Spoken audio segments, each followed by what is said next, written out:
first ever UFC heavyweight champion. I'm about to do a career interview with the man, Hannibal. We're with the very first UFC champion and UFC Hall of Famer, Mark the Hammer Coleman, here on the Hannibal TV. This is Hannibal doing the interview here, and to start this off, you want to just tell us a little bit about your childhood? Hannibal Lecter. Is that your name? Hannibal, but you can call me whatever you want. How's your, what kind of numbers you got? You in the millions with viewers? We are, yes. Good. Yeah. Okay. Maybe in the billions after this. Oh yeah, right. Okay, we'll do my best. I don't have a good memory, but some things never leave, you know. So I can't remember what the heck I ate this morning, if I did eat. But my childhood, had a great mom and dad, the best mom and dad ever. Man, wow. Just to say right from the beginning of this, they made me, helped make me, you know, I did okay. I wasn't super great or nothing, but I won some state titles in wrestling. Wow, that's cool. And I won a national title in wrestling. That's real cool.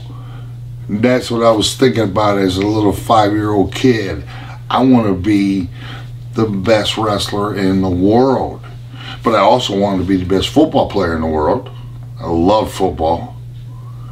And I also played baseball. I loved baseball. I wanted to be in the major leagues. I was that kind of, I mean, I was, as a kid, I was a very shy kid, and I did not like to be picked on or bullied at all by anybody. And you got to deal with size. And when you're a little 5-year-old, 6-year-old kid, well, you know, the guy's a couple grades up. Well, you got to know when it's time to throw. And I held my gloves. But it motivated me just a little bit. Just somebody like picked at my sleeve. Bigger, 2, 3 bigger, older kids. And I said, okay. Well, guess what? I'm gonna get you. I'm gonna get you back. And that's not the main factor. I had many other reasons but I really wanted to be the best in the world as a little kid, and I trained. You know, I could do 100 push-ups in a row at 5 years of age. The reason I remember this, well, because my uncle gave me $1 for a penny a push-up. So I get 100 in a row. There's my $1. Hey, whatever year it was, well, that $1 was worth a lot. But sometimes it came up missing because we grew up poor. Right. And I think maybe my daddy stole that $1 back later on that night, because my uncle would give it to me.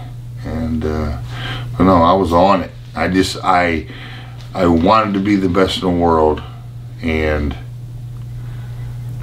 I didn't like being picked on. I didn't want nobody to be able to come up and embarrass me if I happened to get lucky enough to find a beautiful girlfriend. I didn't want nobody to be able to embarrass me. So there was no MMA when I was a kid, but there was an MMA in my mind. I wanted to be the toughest man in the world. But at the same time, I wanted to be an Olympic champion. Football, I loved it.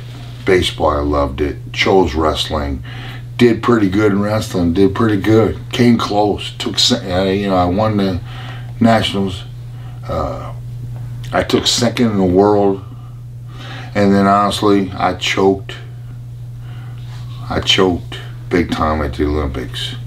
And at the time, that was my life. As a 5-year-old, I set that goal. Oh, I pouted like a little baby. But as we sit here today, are you kidding me? I made the Olympic team. It was one of the coolest experiences of my life. Would I have liked to have done better? Yes, but I didn't. And today, thank you, Lord, because it was tough. It was tough to make the Olympic team. Yeah. Who was the Olympic coach that year?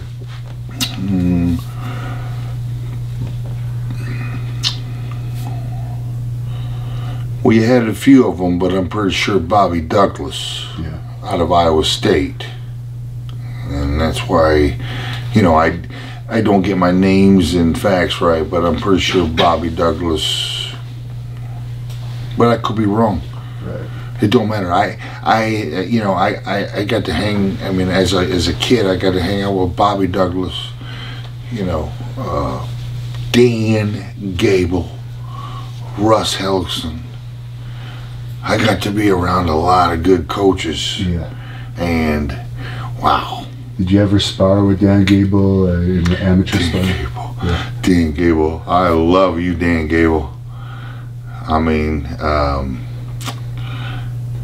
Iowa just dominated for 10 years. And, you know, I really, you know, it seems like somebody should have been able to beat them. But then all of a sudden, I made the Pan American game team in 1990, 2 years before the 92 Olympics. I'm a young kid coming out of college, but I made the Pan American Games.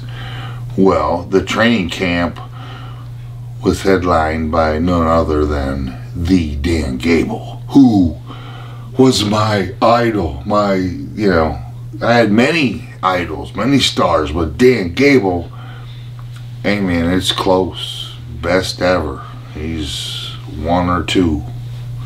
Leave a little room for somebody, but Dan Gable the best ever. But how does he get his guys so prepared mentally and physically to just, you know, just push?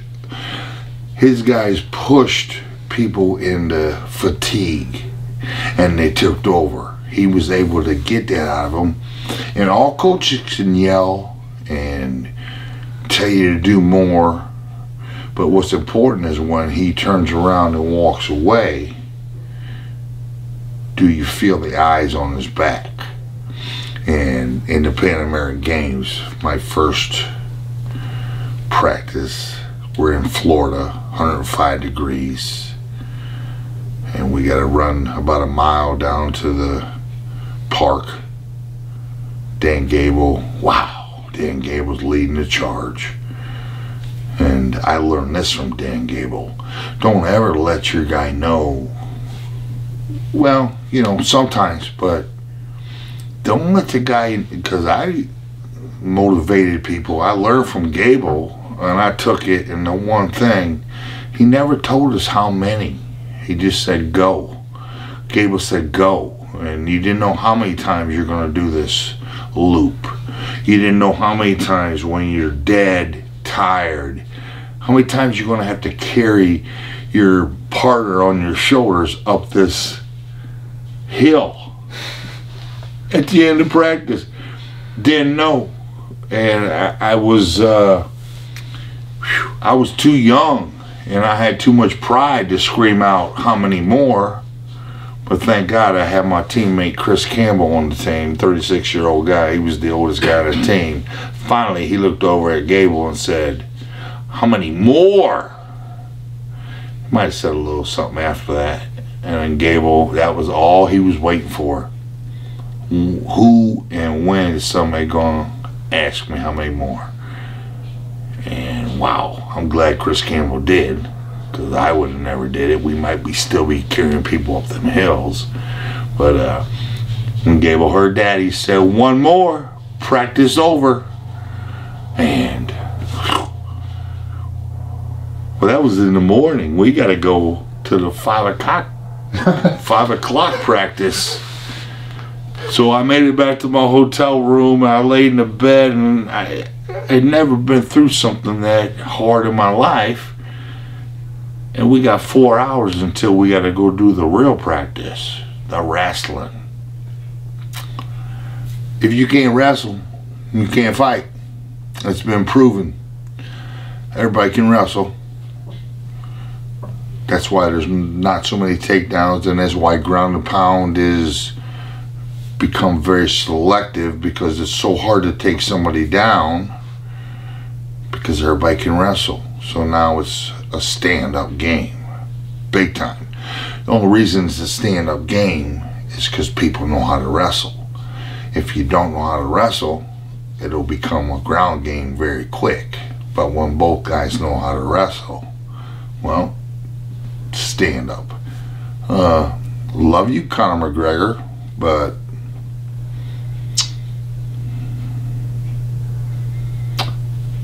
hypothetically, if it was my time and we were the same weight, I'd take your ass down, Conor, and I'd pound the shit out of you. Love, respect you. You took the sport so high. But if you need some help with your wrestling, give me a call. Oh, Khabib can wrestle. Them Russians can wrestle. Trust me. I wrestled a lot of Russians. Man, they were tough. Tough. This because they were pushed so hard as kids. It was like military. It was USSR. Military soldiers, and they weeded out. Some kids went back home to their parents, and the good ones got coaching, teaching, and food. And we had to go out and wrestle these guys. Wow. They were badasses in wrestling, and they were badasses in fighting. Top of my head, Igor Vovchanchyn and the great Fedor, when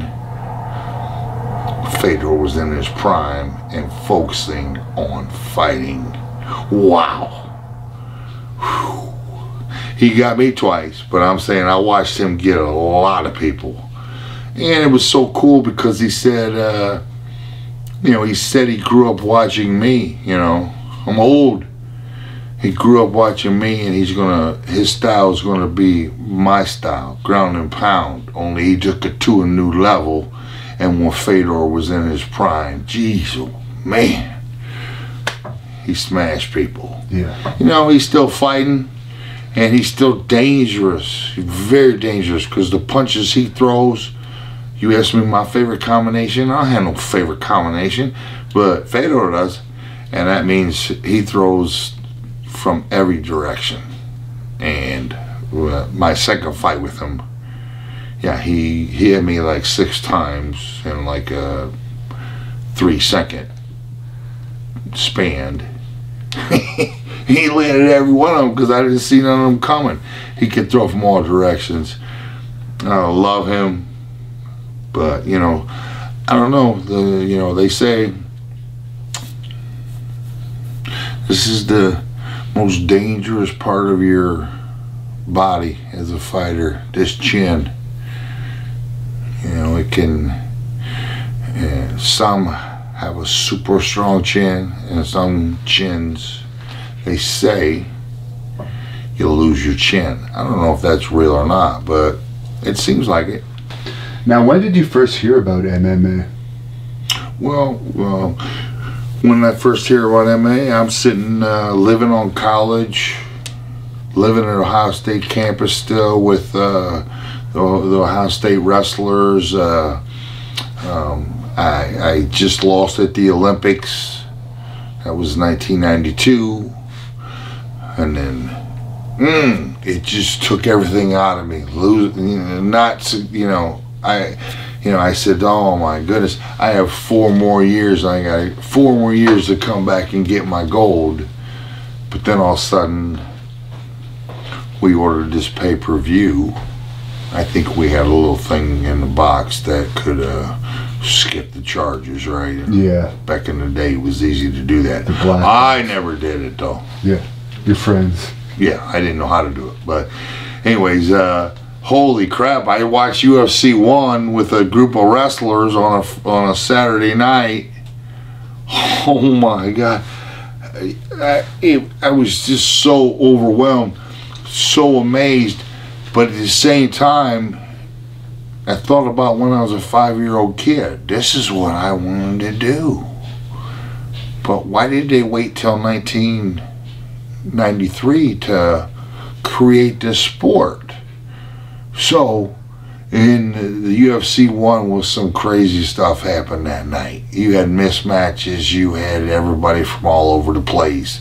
Of course, Hoist Gracie won it. Love that guy.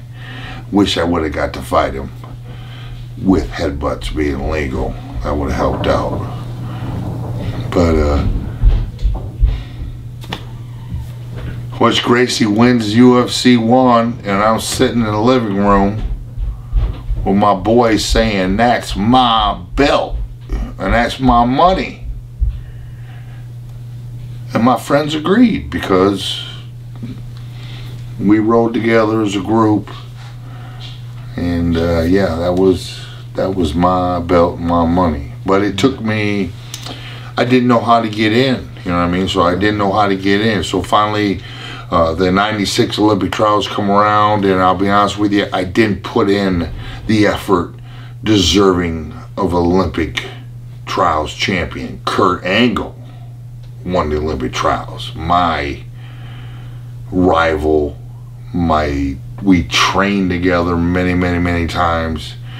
Well, I was the man in 1990, 1991, 1992. Well, Kurt Angle was on my tail. And he took my tail. Actually, Mark Kerr took my tail. After 92, Mark Kerr became the #1 wrestler in the United States. And he held that status for a couple years. I think he placed at the Worlds. But you know, Kurt Angle was right there sniffing his tail. And Mark Coleman was being a bum. You know, I should have been right in there, still beating these guys. But you know what? 26 years, I mean, since I was 5, I wanted to be the best. And then all of a sudden, I'm 26 years old. Okay, I shouldn't have been sad. What the heck? Hell, now, thank you, Lord. I made the Olympic team. I almost didn't even go to the opening ceremonies because I was so focused on winning these things. And the opening ceremonies would have took 6 hours of my time to go do. I just wanted to lay in my bed and get ready for my chance. But they sent enough guys into my room, and they told me to get my opening ceremonies gear on. You're gone. The first 10 guys that came in, and I told them to beat it, but then they sent in the big boss, and I was frustrated. But now, holy shit, the opening ceremonies, that was one of the coolest things I've ever been through. I'm so glad I went. But did it? It didn't. It didn't cost me winning the Olympics, that's for sure. I flat out choked. I lost to 2 guys that I had beaten a year earlier. The South Korean and the German. And, well, it still comes down to 7th and 8th place. I still had to wrestle for 7th and 8th place. Not where I wanted to be, but I tell you what, 7th is a hell of a lot better than 8th. Yeah. So it's all cool now. But back then I was a young, crazy, feisty kid. But then the UFC pops up, and I was mesmerized. That's it. That was me. I knew that was my call. And I think I said my calling before. Well, at the time it was my calling. I need to be in that cage. But how do you get in? At the time, they picked characters and different martial arts. Well, finally, after I lost at the 96 Olympic trials, I was approached by a guy that had worked his way in with the UFC big shots, and he said, I have a spot in UFC 10. He said, I have a spot. He took me into a room and he introduced himself, and he told me he's got a spot, but now he's got to pick between me, Mark Kerr, and Tom Erickson. Mm-hmm. I love all those guys, but you know what? I looked at I'll say Rich. We'll call him Richard. I looked at Richard and I said, listen, I will beat the fuck out of Mark Kerr and Tom Erickson, and I will beat the hell out of everybody in UFC 10. Don Fry was the defending champion. I said, I'll beat Don Fry's ass. And I said, let me see that contract. Let me sign that contract. Or don't you need to take it and see your attorneys? I said, no, I'm sure Mark Kerr and Tom Erickson do. But I said, I don't care what this contract says. All I cared about is I need it in now. Because UFC was, I've been following it, and they were about to get booted entirely. I needed it now to make my statement. And I think I made a statement, UFC 10. Right. And then I followed it up with UFC 11. And then I fought Dan the Beast Severn, UFC 10, for the first ever UFC heavyweight title. We were in New York, Buffalo, New York, all ready to go for the world heavyweight title. And all of a sudden at 8 o'clock Friday night, the UFC called us all into the room and said, go pack your bags. We're flying to Alabama, because the New York committee, they won out. It was over. The show is not going to happen in New York tomorrow night. I just needed to get in that cage. I didn't care if it was in New York or if it was in Ottawa. Is that in Canada? Ottawa? Yeah, that's actually where I'm from, actually. Do they still have a hockey team? Yeah, they do. Hannibal? Yeah. Ottawa Senators. Hannity? Hannibal, yeah. You know Hannity from Fox? Yeah. I know you like him. He's a good guy, man. He's pretty, his facial expressions, the whole thing, he's good. He's top dog, but you're Hannibal. Yeah. And I actually interviewed Dan Severn. He said he'd seen you in action in the bars back in your college days before UFC. What do you mean action in the bars? Dan Severn's seen me in action in the bars? I don't believe it for a second. I believe he's telling a story. Who Dan Severn has turned into a storyteller, because back in the day, Dan Severn, he couldn't spit out 2 sentences, but now, oh, this man's hilarious, and I think he's seen me in action. What does that mean? Fight action? Yeah. I never got in a fight in no bar. Maybe you don't remember. Well, I mean, of course I got in a fight in a few bars, but don't ever remember Dan Severn being there. But I'd like to know this story, because, hey, I'm not going to deny, who doesn't have loss of memory as they get older, no matter what the situation is. But no, there's a lot of stories that I need my buddies to fill me in on. But I didn't fight that much in the bars, and I never got in a fight in a bar. I never got in a fight in a bar since I stepped in that cage. Right. Prior to stepping in the cage, yes, I had my altercations here and there. People say in the hundreds, but the truth is maybe a handful, 10. Because 90 of them I won by letting the guy know I'm going to kill him. And that's the best way to win, without any altercation, him having to walk away. But I did get into, but they didn't last long. You know what I mean? They did not last long. All of a sudden I went from a bar fight, and they say, Dan Severn says, Jeff Blatnick, God bless him, rest in peace, my good friend. He said that he's been known to be pretty good on the streets. Well, it's good hype. I was pretty good on the streets, but you know what? When you walk into the cage, it ain't the streets. I found that out my first fight versus Modi Horenstein, world champion karate guy, Jean-Claude Van Damme lookalike. And, I hope like hell I get this guy on the ground, because that's what it's all about. Wrestlers We always thought we were the toughest guys in the world, but we had no way to prove it. And now all of a sudden, people actually said, martial art, what is wrestling? It's not a martial art. A lot of people said that. Are you kidding me? I think it's the oldest martial art out there. And I told people,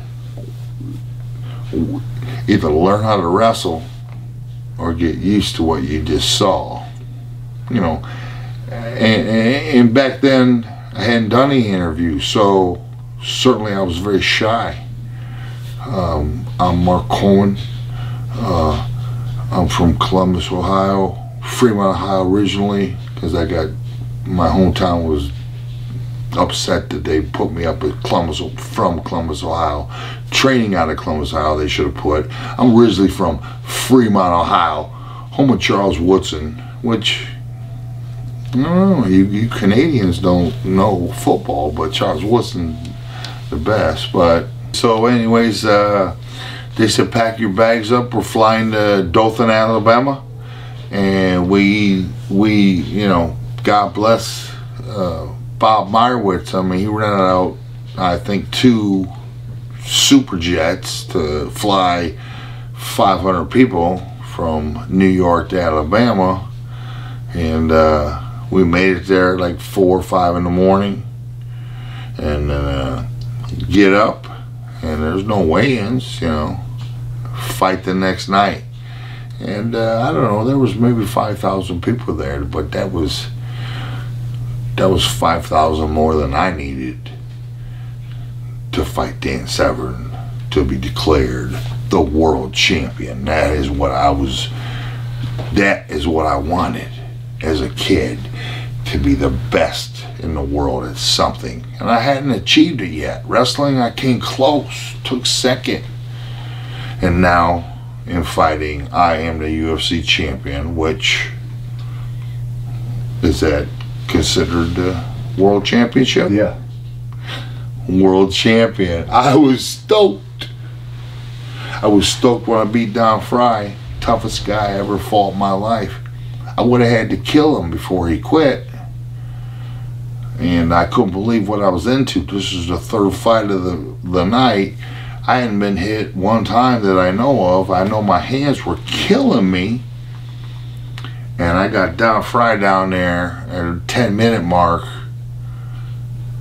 And Big John asked him, how you doing, Don? He says, I'm fine. Even though his eyes were closed shut, he opened up a little bit and said, I'm fine. I said, what have I got myself into here? So I had to continue. They didn't stop fights back then. Don Fry was never going to tap. Yeah. And they did not stop fights, and he was still defending himself. Yeah. And I was exhausted. I was exhausted. But I got to finish this somehow. And finally his hands lowered enough that Big John pulled me off. And I still didn't know if I won, because I said, is it over? And Big John looked at me and told me to go to my corner. I'm like, what the heck? And then finally I seen Big John doing the wave off sign. And I always give praise to the Lord.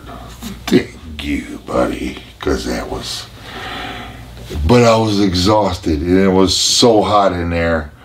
And I had a lot of my fans come swarm around me in the cage. They swarmed the cage, and the heat went from 110 or 100. It went from 100 up to 115, and literally I was going to pass out. And I looked at my coach and said, please, you know, and whew. But then when I did finally get my breath under control, wow, you know, I'm the fucking champ.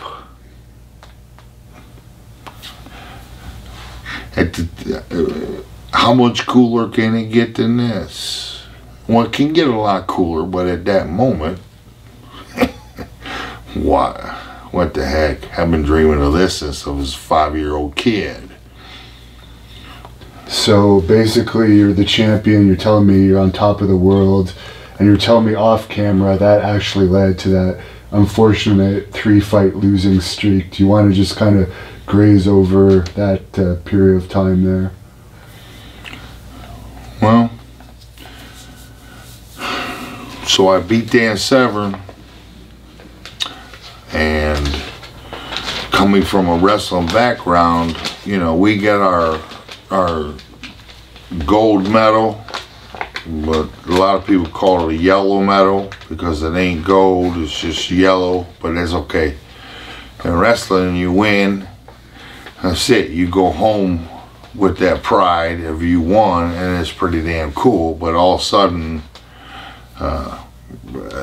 I won 3 straight UFCs. I just beat Dan Severn in less than 2 minutes. And then all of a sudden, the internet was not that big back then, but I had to have somebody help me get on the computer. I just started reading about myself. Oh, stupid, because people were saying this guy's an animal. He can't be stopped. He will kill everybody, blah, blah, blah. Even though there were people out there saying, nah. Well, I read it, and well, for the first time, I got a title defense against Maurice Smith lined up. And I'm celebrating my victory over Dan Severn. Celebrating. And it kept getting closer and closer to the fight. Well, Frank Shamrock warned me. He said, Coleman, you better train, you know, because I was looking at Maurice Smith as a walk-through fight. Right. And Frank was his coach. And Frank was his coach, but Frank was my friend, and he told me a couple months prior to the fight, he seen that I was getting too cocky, I think, and he said, as your friend, he goes, I recommend you train. And well, I should have. And I got so tired that fight. I got so damn tired, and that's the worst place you'll ever want to be, is in that octagon when your gas tank is got the red light on. But no, I survived. I damn near knocked Maurice Smith out in the first 3 minutes. I beat the crap out of him. But if I would have trained, I just would have continued that barrage, and eventually it would have been over. No, at the 3-minute mark, my hands were starting to seize up. And I looked Maurice Smith in the eye, and he didn't say nothing, but I read his mind. Here we go, Coleman.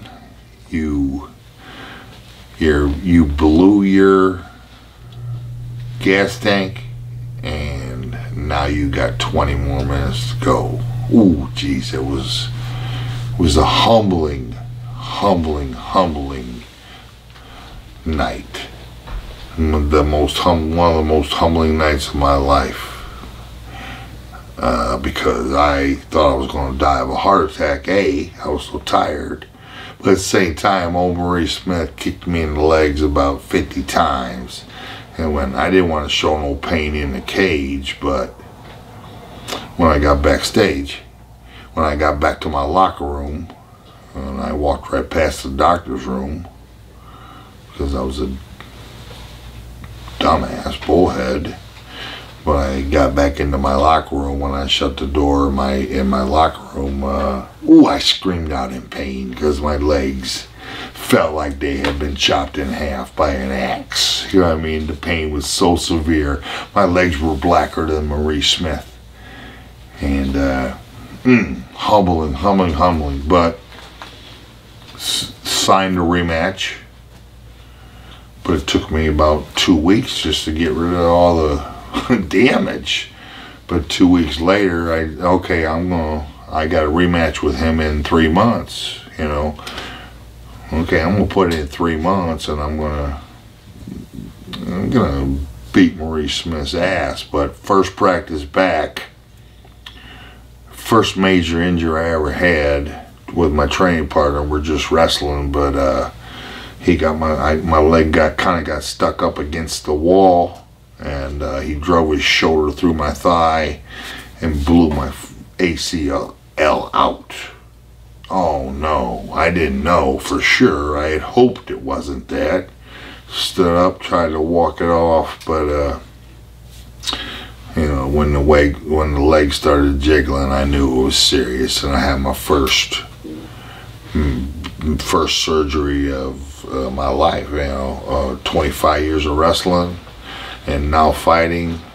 It was big time, because they weren't so great back then. They can get you back, ask Jerry Rice, they can get you back pretty quick with the proper team around you. Yeah. But it's not like the UFC would help you in those days like they would now. Get the best doctor. Well, you know, it just it was ACL at the time was a major setback, but luckily it wasn't career ending, and finally it did heal up, and I finally was back on my feet. And I'm pissed, I'm mad, I'm embarrassed, I'm ashamed, humiliated by Maurice Smith. So now they're going to bring me back, well, then I had the rematch lined up and tore the ACL, so that fight's off. Rehab the ACL. Okay, they're going to bring the Hammer back. Randy Couture was supposed to be my fight back. Ooh, in hindsight, that would have been super tough.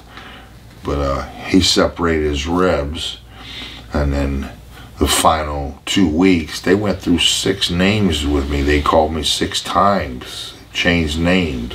I don't know, people maybe changed their mind and thought I was coming back with a vengeance, which I was, but I'm coming back 6 months after ACL. Back in the day, probably rushed it a little bit, because my leg was still skinnier than the other one. They ended up, Pete Williams ended up being the opponent they determined for me. Pete Williams, I don't have no clue who this guy is, right? Well, wasn't a good day. I came back too quick. Not to make excuses, but I did have a serious thyroid issue problem at the time that I didn't know nothing about, but it just caused fatigue, and I had some good practices. I had some bad practices. But when I went in there with him, it was the first fight without headbutts. And I took this guy down, and I'm staring nose to nose with Pete Williams on the ground.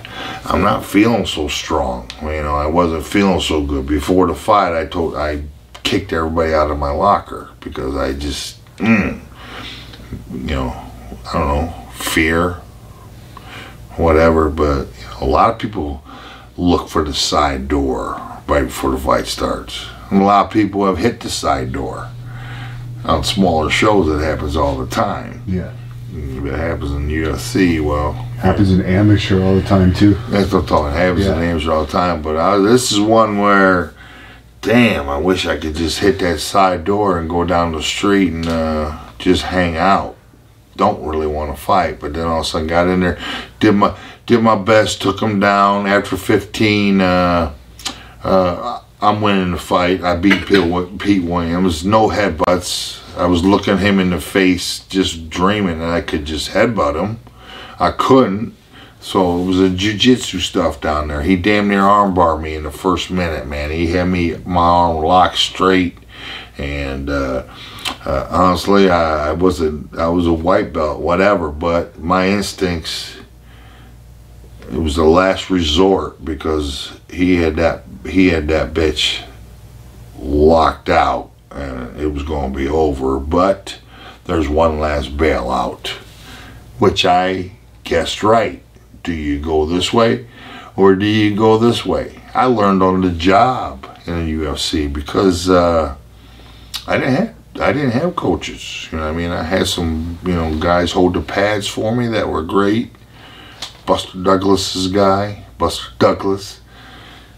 Do you know him? Of course I know him, yeah. I would think so. He's from Columbus here, and I think it was 42-1 odds. When he beat, I think it was the greatest upset 62-1 or 42, one of the two. Yeah. But Buster Douglas, you know, but I had some guys holding the pads for me, this and that. But basically, I trained wrestling, and I would have a heavy bag that I would sit there and smash.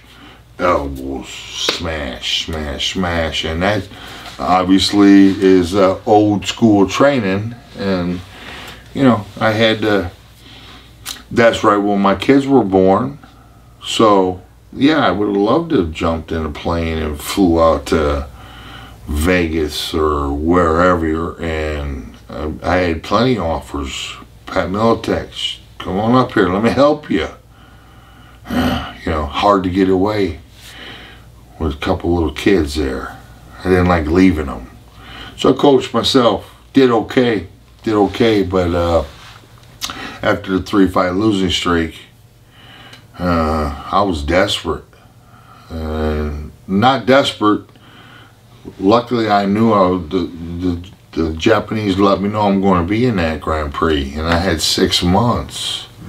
My body was healthy, my thyroid issues were gone, and I put in 6 months, like a season of NC2A wrestling. It's a grind. It's a grind, and I grinded for 6 months, and I showed up at the Pride Grand Prix. Nobody wanted me to win that. I'm talking about the promoters and the business people, because Mark Kerr was their guy.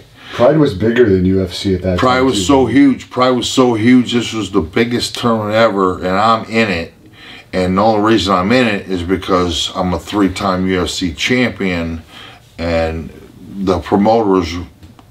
You had name value. Well, name value to make this thing a 16-man tournament, but their favorite was Mark Kerr, Igor Vovchanchin, maybe Sakuraba. What a bad man that guy was, right? Yeah. I fought after Sakuraba Gracie went 6 15-minute rounds, I think. Yeah. I was, so I warmed up 6 times. I was getting very, very agitated because I got my job to do too. This is crazy, but it wasn't crazy. You got to do what you got to do to draw viewers, and that's what Pride did. Yeah. So Hoist Gracie versus Sakuraba, special rules, no time limit. Well, I was the next fight after him, and that really sucked because, you know, I warmed up 6 times. You know what I mean? Yeah. But then I did finally. I pulled it off, and I pulled it off. You know, Soji Fujita got hurt by Mark Kerr in the first round. Kerr was supposed to destroy Fujita. Me and Mark Kerr were supposed to meet in the semifinals of the Pride Grand Prix. That is one of the fights that everybody wishes they could have saw. And they talked about our friendship, which Mark Kerr is a friend, but at the same time, you could be a friend, but if I had to fight you, no, I had to kill you, Mark Kerr. So, no, we can. I cornered Mark Kerr, you know, plenty of times, but we may have to fight each other in the Grand Prix. Yeah. We just didn't talk.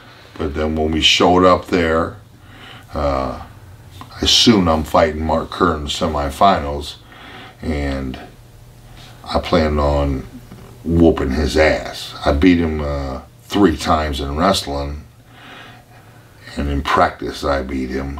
What a, you know, the Specimen. He had so many nicknames. Mark the Specimen Kerr, Mark the Smashing Machine, everything. He was a Greek god. That's why. There's a documentary about him, right? You're in it. That's why the Japanese loved him. Yeah. The documentary, yes. Well, obviously I became a big part of that thing, you know, and it wasn't planned on going that way. When the people produced that movie, they planned on filming Mark Kerr training, this and that, and then winning the Pride Grand Prix. Well, no, unfortunately, Mark Kerr opened himself up to the cameras, and he made this documentary must see. I recommend it to anybody, not because I'm in it. It'll move you. It's emotional. It was the best MMA documentary out there. They were going to make a real movie for the cinemas, a real life version of the Smashing Machine, And Jean-Claude Van Damme was supposedly going to play my part. And I said, you know, pretty cool, but damn, he's only 170 pounds, right? Yeah. But it never made it because Rico Rodriguez actually had a lawsuit with the Smashing Machine, people that made it, and turned into a court war that Rico Rodriguez won because they made him look, I think Boss Rude knocked him out and they put it on there. So simple as that. But that ruined, you know, Rico. I love Rico Rodriguez, but damn, dude, man, if it weren't for you, there would have been I'd have been going over to South Africa where they're making a movie. I'd have been going over there as a, you know, yeah, spokesman. Show people how the hammer moves. Show Jean-Claude, you know, you don't be your Jean-Claude, but don't be your Jean-Claude if you're playing. And then that would have immortalized you even more if they had done that. But yeah, it's not over. Someone's probably still going to make a movie about your career down the road. And everybody wants to see, well, you won. You want to finish off your story about winning the Grand Prix? Okay, so what was so cool about the Grand Prix is I rose to the top of the UFC so fast, and I was overwhelmed. It you know, overwhelmed me to the point where I thought I could win without training. How crazy is that? How stupid is that? But Marie Smith, thank you for the humbling. Unfortunately, we never got to do round 2, but no one remembers him. Huh? In the end, at least nobody remembers him, and you have a bigger name. Well, that's why it was so important for me to fight Dan Severn. I knew it was for the first ever heavyweight championship, and I knew the importance of that. Number 1, he's going to be remembered. Yeah. Number 2, number 3, number 4, a lot of people can't name them off, you know. So it was important. But then the losing streak, and then pride puts me in there as a, you know, little chip. But they expected me to do nothing. But little did they know, oh, I put in one hell of a 6-month grind. Before that Pride Grand Prix, I put in 6 months of every day grinding like I was going for the national championship at Ohio State. That's one of the hardest things to do. Win a national title, winning the Olympics. They're both similar, but that's what I did. And by the time I got to the Grand Prix, I had been counted out for the dead by everybody. Well, you like to prove people wrong, and that's what I wanted to do. You guys don't know, you know. They don't care about an ACL injury. They don't care if you didn't train, which is fine. They shouldn't. That's your own fault. It's my own fault I didn't train for Marie Smith. Now the ACL injury, well, damn. Part of the business. I knew when I was a 5-year-old, I looked up at my heroes and they all had a little crooked walk to them. And I said, I'm going to have a crooked walk to me, because if you ain't walking crooked, you probably got your ass beat. You probably sucked, because wrestling, to be a champion, state, national, Olympic, world, oh, you got to fight some serious positions that can do damage to your body. And, well, it's where I'm at right now. But I plan on being here. I'm not complaining. And what happened with that Takada match? I never actually saw it, but everyone wants to know. It seemed a little weird. What was weird about it? I guess the finish. It was a pretty weird finish, wasn't it? Damn. That's why I needed to work on my jiu-jitsu. Because that finish should have never happened. And I guess he also ended up being the booker of Hustle, who you wrestled for. Also. Yeah. How did you find pro wrestling? Well, you know, I won the Pride Grand Prix. I won the Pride Grand Prix, which they did not want me to be their champion. They did not think I had anything to carry this organization. They did not want me to win. I win it, and well, I go into negotiations, and these guys, they offer me the same pay as I was getting before I won the Pride Grand Prix. Well, I'm the champ. I want paid. Come on down. Come on down, chica. Double chica. Huh? Come over here. What do you think? Could she be the next? We're talking maybe give me 10 years. I need about 10 years. She's 4. Give me, no, I need about 13 years. When she's 18, that is the next. I don't know what weight, straw weight. It don't freaking matter. She's just killer. Are you training any fighter? Are you training any fighters? Is she cool or what? She is cool. Yeah, she's an athlete. She is so amazing. She can, you know. Unfortunately, okay, I have my oldest daughter that did gymnastics. Well, I mean, it consumes your life. At 7 years of age, it reminds me of a 5-year-old. At 7 years of age, they are at the gym room for 5 hours a day. You know, 4 days a week. And it's good for fighting. Didn't George St. Pierre do gymnastics? Oh, no. Mark Schultz. Yeah. You don't know Mark Schultz, but he's the Fox catcher guy. Yeah. The Fox catcher guy. No, he was a great gymnast. Okay, but no. But you got to get into gymnastics, but it's hard to quit because if you're good, you know how they keep you in? No. They give awards to like in 17th place, and this little chick gets her ribbon. No, man. They're just taking your money. You know, it's good for you, but I don't know. You know, these girls up here, it's very quick. They find out who's going to be a champion or not. My daughter, level 10, national bar champion. Wow. It was cool. When the Lord don't give wrestlers boys. Is there anything else you want to show over before we get back into the interview? Get this stuff, because this stuff is real, you know. Yeah. Get over, Sky. I got to ask you a question. Come here.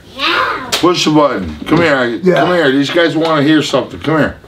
Who came up with your nickname, The Hammer, by the way? Well, we can talk about that. Okay. But if you want to go into how I got into the sport, well, actually, you know, 1996, I've already talked about it. Well, at the Olympic trials, a dude shows up there. A dude who is, you know, he's I don't know, he's a con artist, but he watched the UFC, and I didn't know this. We filming? Yeah. Yeah, we're filming.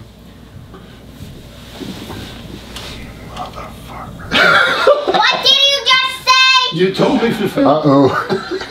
What? I didn't say nothing. Yes, you did. What? Yes, you did. What? I say a bad word? What do I need? Soup. What do I need in my mouth? Soup. Why? What's that do?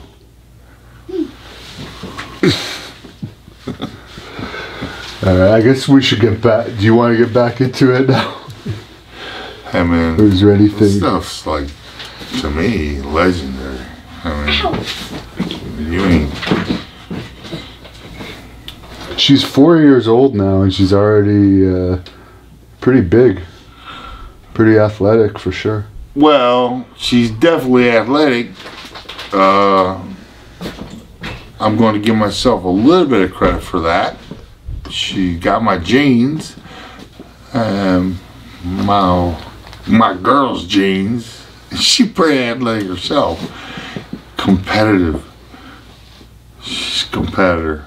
She wants to be the star. She wants to be the star, and that's you have to win the fight. But if you want paid, you gotta be Conor McGregor.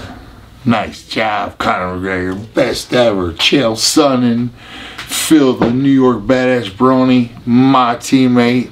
That man can do an interview. You know, me personally, I wasn't that great on interviews. It depends on when you stuck the mic in front of my face. If you stick a mic in front of my face after a fight, well, that's when I'm not going to be afraid to say something or do something. Hashtag Pride Grand Prix Finals victory celebration. You know, I thought I was my teammate Kevin Randleman, who could have jumped out of that ring and landed on the ground. Well, I am not Kevin Randleman, so I got up and realized I'm going to come up about 5 feet short, and you know, landed on my head, but really I landed on my back. And then you know, at the time it's like, it's crazy what goes through your mind. I'm like, oh man, that was stupid. But no, I got out of the ring, and I went to the fans. And if you watch that, I got to a big group of fans and I gave them a big hug, like all of them.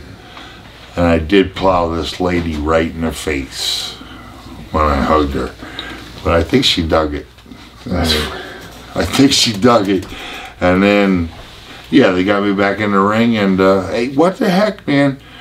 I mean, what the heck? How much bigger does it get than, you know, everything? State, national, Olympics, but then all of a sudden the UFC champion, and then you fall from grace.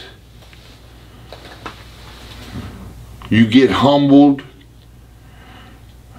But then you get the opportunity from somebody that wants to just put you in there as a piece of their puzzle. Well, it's like chess. Guess what? I'm not very good at chess, but fighting is chess. And what's the biggest mental obstacle to deal with in MMA? Speaking of that. Skyler, what did he say? What did he just ask me? You know what a mental game it is? Skyler, what's he saying? What?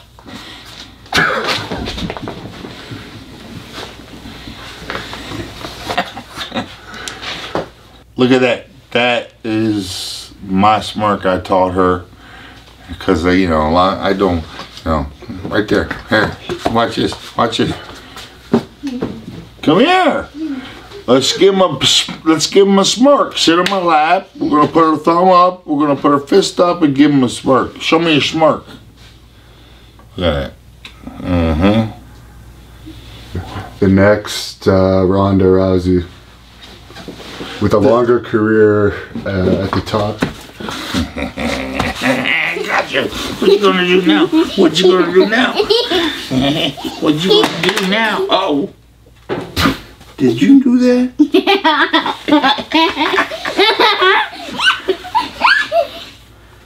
Oh! Nice move. That's a good counter. Who taught you that? Who taught you that? Is that natural? Did she watch the UFC last night with you? Here you go. He wants to know if you watched the UFC last night. Did you watch the UFC? That? Who won? You. Did she watch it? Come on, man. She's 4. No, I don't know if she was playing with her toys, and It was, yeah, last night was pretty cool. One of the best cards ever. Yeah. The one guy won with the same finish you used, Ben Askren. No, not the same finish. That's we talk about that if you want to. But last night, one of the best cards ever. But we had people over, you know, last night. So we had people over. So you got to be a host. Over too. Yeah. And when you got to be a host, you can't sit there and I just want to watch it. Just watch. Yeah. But you know, I had to. So I got to go back and watch it again. But I got old Ben Askren's fight. Wow. Cause Oh boy. what was that? That's you don't have your mouth card in for that. Oh, did you get that? Oh, Skylar Constance. Hey, Skylar Constance. That's illegal. That is illegal. Headbutts are illegal. What? Who do you like better, the Bengals or the Browns? Did you see that fucking headbutt? I saw it. That looked brutal. Yes, but the problem is, give me something. Okay, say, look at the camera now. I'm gonna be the next champ. Come on. Yeah. Are you a Browns or a Bengals fan? Or do you dare answer that on camera? Oh, what the heck, man? And whatever fan you are of, that's why would you dare be afraid to answer that question? I'm a Browns fan. Man, I grew up, you know, made or broke my day, the Cleveland Browns, you know, growing up as a kid. I wanted to play for the Cleveland Browns. But then all of a sudden, I love the whole division. Cleveland, Cincinnati, Baltimore, Pittsburgh. That's where I come from. That's playing football in the snow. And stop that. What? What was your favorite pro wrestling match, by the way, speaking of you were telling me earlier? No. You're done. I gotta finish. Yeah. Nice right hand. I tapped. Look, I tapped. I tapped. Oh, I tapped. Ow. Let's go. It's a good straight right. you might not know be what? able to finish this interview if she beats you up too badly. Let's go. Go sit down and watch. What? Were you friends with Phil Baroni's dad? Oh man, that's a big question right there. That's a big question. Should I ask that one when we're back to it? Nah, you know what? If I just speak the truth, you know, what's the difference with any question you ask me right now? Was I friends with Phil Baroni's dad? Yeah. Yes, I was, because he was at. I cornered Phil Baroni 15 times. I love Phil Baroni. You know, crazy Hammer House, loyal to the Hammer House, and I don't agree with everything Phil Baroni does. Come on, but I support my guys. And the Hammer House, we were tight. We were a team. I didn't necessarily yell out instructions on how to win this fight. When the fight starts, the game plan most of the time, back in my day, the game plan was out the door, and now it's survival. And my guys liked having me in the corner because you know what? They knew I had their back. I had their back because it ain't just about the fight. A lot of times, stuff happens after a fight, right? Yeah. So they liked having me in their corner because it made them confident. Because we went into Brazil a few times. Did you hear that Baroni wasn't paid for his fight with Chris Lieben? And Yeah, well, you know, okay. Yeah, I was there. I was there. You were there for that? I was there for the leaving fight. Yeah, I was there for Brony's BKB leaving fight, and okay, you know, a lot of things didn't sound right because people were getting, including Phil Baroni, getting paid a nice amount of money, although you know, I showed up and whoever the promoter from Poland was, well, yeah, he said hello to me, and he told the hotel people, put everything on my room. Well, you tell me to put it on your room, I'm going to try to take advantage of it a little bit. You know, I mean, it wasn't.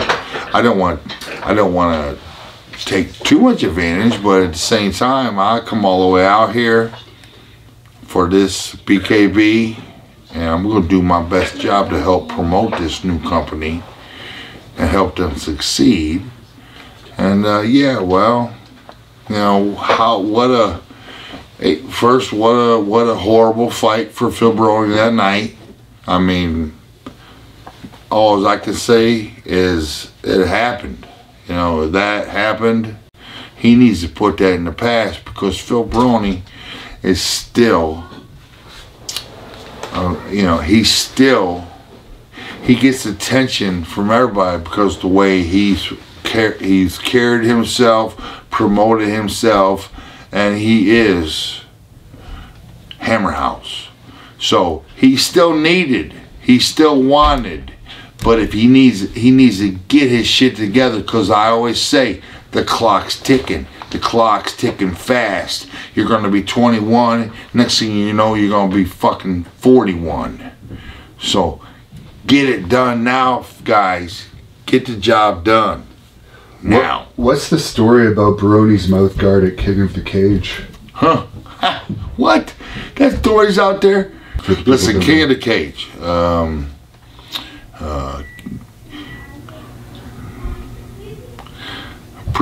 Phil Baroni calls me up, you know, a night before it's going to happen, and he asks me if I'm going to make it. Well, is the King of the Cage going to fly me in? Because I'm not just going to book a... I mean, I got loyalty to people, but no, my wife and kids and everything around here, I can't just jump on a plane and fly to California and corner you for 3 days, you know. But it worked out. Somehow it worked out, and my guy needed me, and I always would be there for him, but I'm not paying for it. I'm not paying for it, and to be honest with you, I want paid. I don't want to be in your corner, because some people say I'm the worst cornerman in the business. Well, for some reason, you know, my guys keep calling me back. They want me in that corner. And okay, so Phil Baroni, I show up the day of the fight, and he's a mess. Not a mess, he's just fight day, man. It's fight day. Some people handle it in different ways. Well, Phil Baroni handles it in his way, and well, we got to fix this mouthpiece. You know, we had to redo it 20 times. We kept ordering room service up, 2 bottles of hot water. Got the mouthpiece. He forgot his mouthpiece, so it was a backup mouthpiece. You know, sometimes fighters, they look for things to distract them from what's really going to happen. But then finally we get the mouthpiece together, and it's time to go out, and Brony's fighting in Stockton, California, and the guy he's fighting, I'm sorry, I can't remember his name, but fan favorite. We're in enemy territory. Hammer House, me and my guys, Hammer House, we didn't turn down fights. We never turned down fights, and we always went into enemy territory. And but before that fight, damn, Phil Baroni hands me his mouthpiece right before the fight's gonna start. They're gonna introduce him. He hands it to me. I put it in my front little pocket here. Actually, not a pocket, just my front little whatever. And next thing you know, somehow that thing got bumped on the cage or something and fell out. and Brony looks for me, asking for his mouthpiece, and oh jeez, wow, yeah, he didn't have some kind words for me. He did not have very many kind words for me. Basically, he said, "I can't believe I gave you that mouthpiece." And you know, at this time, it's crunch time. I looked at the promoter and said, "Look, we don't have a mouthpiece. You got a backup?" They brought a backup in.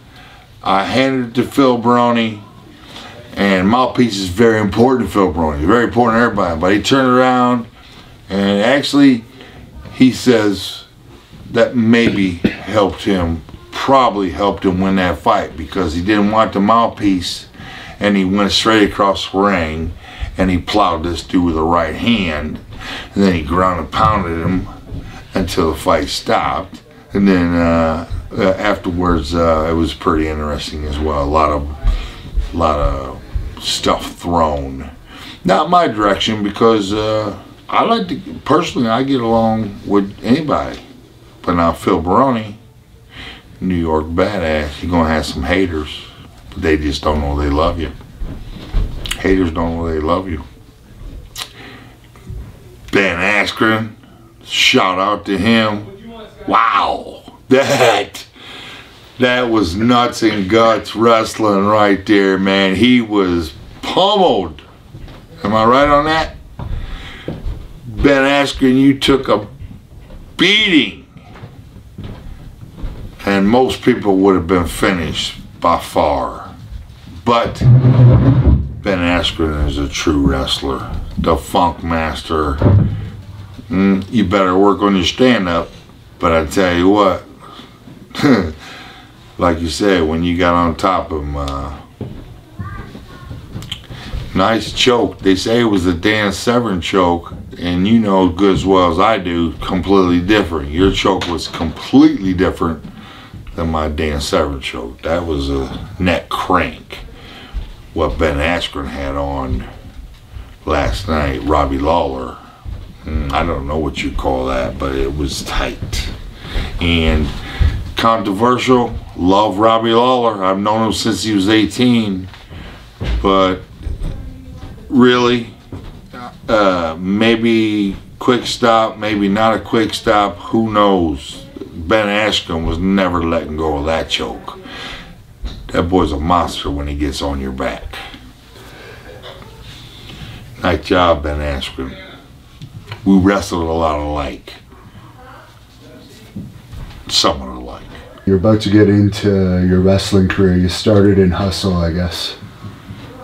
You're pro wrestling, sorry, not amateur, not to be confused. My pro wrestling career started, I won the Grand Prix. Well, actually, I was trying to get into the WWF, or the WWE, whichever it was called back then. They brought Shamrock in. He did a great job. They brought, the other company brought Tank Abbott in. Tank, your gimmick didn't work, but he got paid well. Got paid very well, but he never even had to go to work, because... And then Dan Severn, love you to death, but I was next in line. I was after them 4 guys. I became the big UFC champion, and I wanted to pro wrestle.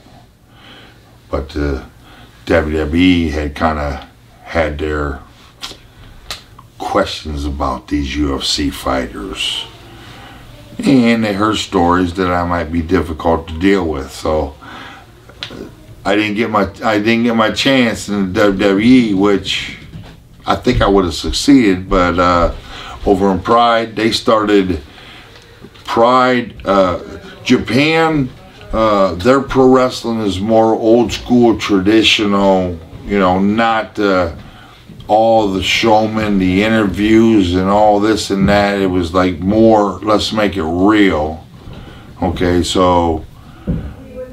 Well, I win the Pride Grand Prix, and Pride offers me no bonus, no raise, no nothing. And my negotiating guy just decided we're going to wait till they come up. I want more money. I just won the Pride Grand Prix. I think I want more money. But then my break came, when Pride teamed up with, I think, the NWA, big organization in Japan, and they asked me if I could pro wrestle. And I said, well, yeah, I think so. And I'm going to be the main event in NWA versus Yuji Nagata, superstar over there in Japan. And they flew me in 10 days before the show. I thought I was going to have a 10-day cramming learning session. No, these guys, Yuji Nagata didn't show up into Tokyo until the night before the wrestling match. And we met. We discussed it a little bit, and then basically in front of 30,000 people, my first pro wrestling match, I think it lasted over 20 minutes with Yuji Nagata, and wow, that was cool. That was cool, and I was concerned about if I'm going to be able to. You can always keep learning. Luckily, I had an American, Steve Carino, over there, and he warned me. He said, look, when you guys are locked up, they might whisper in your ear, but don't listen.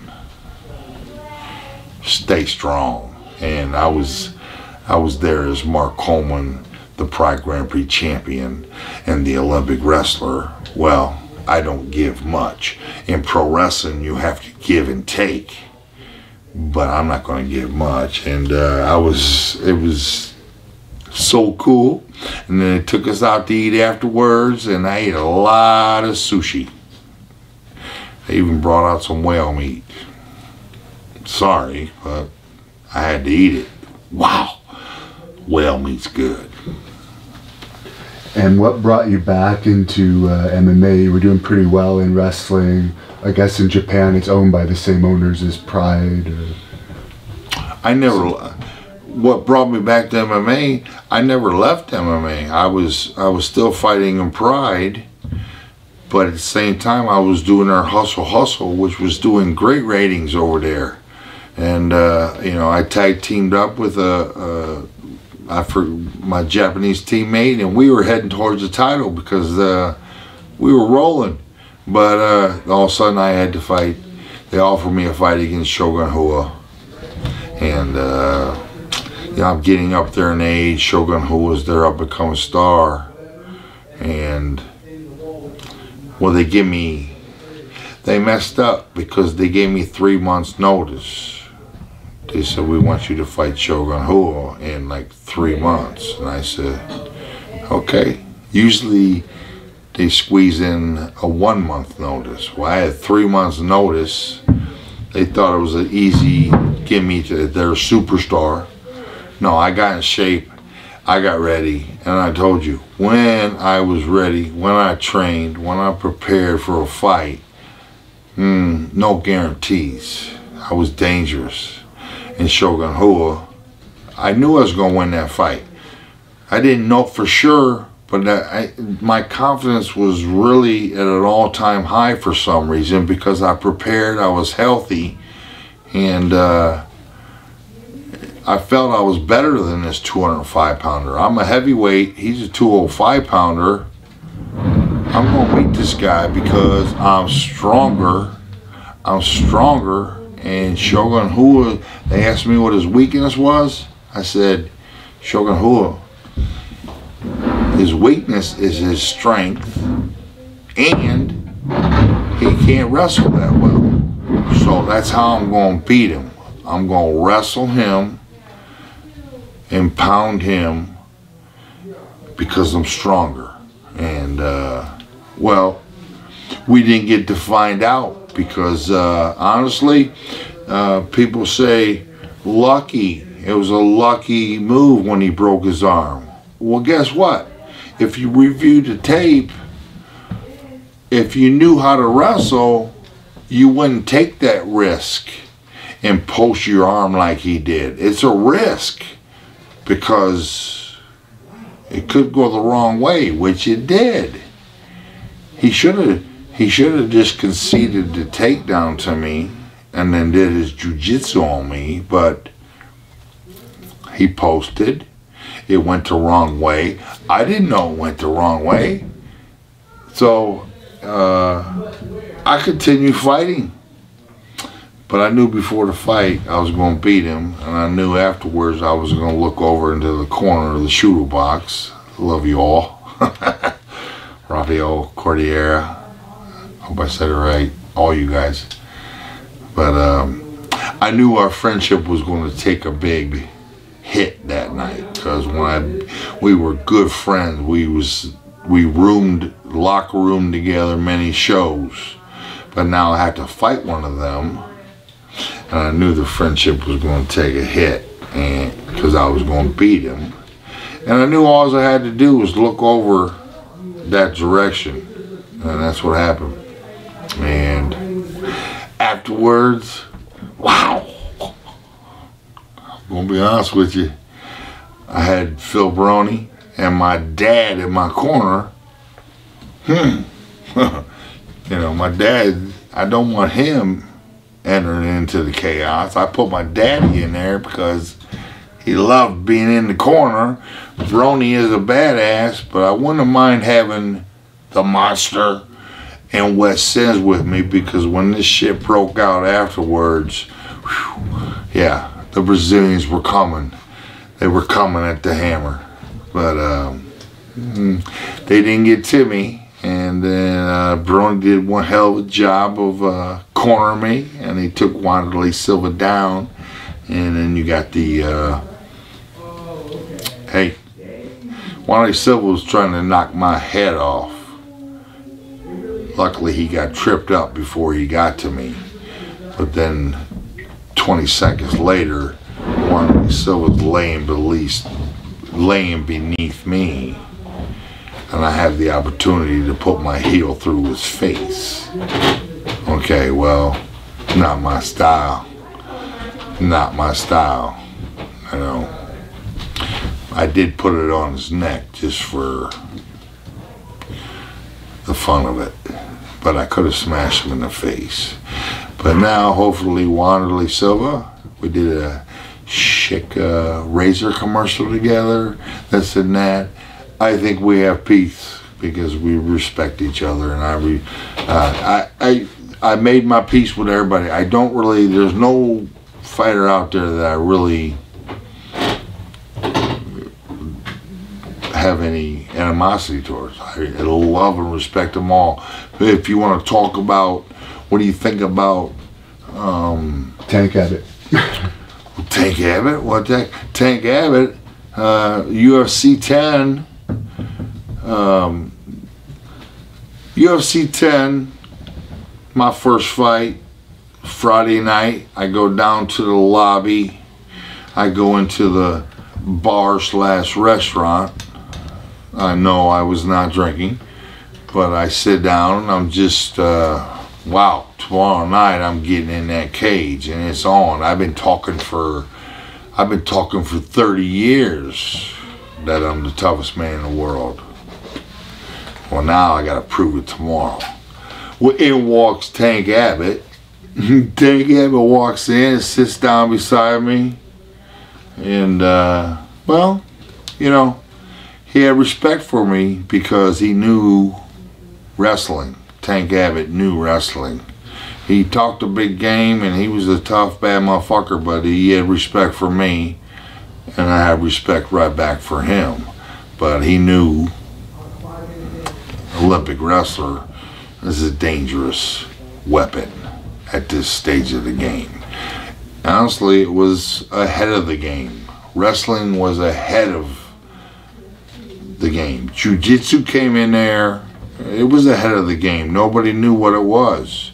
But then the big wrestlers came in there and we showed you, in my opinion, you sure as hell better know how to wrestle if you want to ever step in an octagon. Of course you need to know how to do everything else, and you have to train your ass off and be in the greatest shape of your life. But if you can't wrestle, you can't fight. And that's what I came up on wrestling. It gave me confidence. It gave me energy. It made me feel like somebody. And then I took that and put it in a cage. And as you can see, how many champions we got that started out as very, very good wrestlers. And they're athletic enough. We're getting the respect we deserve now. Wrestlers don't bully. And a wrestler is such an athletic person, he can easily learn the jiu-jitsu, and he can easily learn the stand-up game, the good ones. We're talking about the best here. And wrestling is the best base to have. I think the fastest growing sport in the world right now, I think, is women's wrestling. And right behind it would be MMA, of course, but women's wrestling is the big one. Men's wrestling took a hell of a boost, put us back on the map. We were almost eliminated from the Olympics. It was devastating to the world because in a lot of countries, wrestling is the same as soccer. You wrestle, you play soccer because there's no expenses. You don't need nothing to wrestle except a singlet and some shoes, which some people don't even have shoes. In soccer, you don't need shit. You just need a ball and some space. And if you don't have a ball, well, they made balls out of socks. That's why the Brazilians and all the other countries play soccer and jiu-jitsu. And Tank told me a story about a cocktail party fight that you Cocktail party fight? Okay. Tank has his version. I have my version. And Big John McCarthy, I didn't know he was there, but he has his version. But it was after UFC. I just won UFC 11. UFC 12, I had one of my guys fighting in it. Royce Alger. He lost. I was devastated. I didn't think, us wrestlers, we really believed we were the baddest men on the planet, and me, Random, and a lot of my other friends, we just thought we was going to swoop this shit up. But then old Royce Alger ran into a quick armbar by Enson Inoue, and wow, lights open, Coleman. But and then afterwards, the after fight party, I'm just hanging out there, not happy.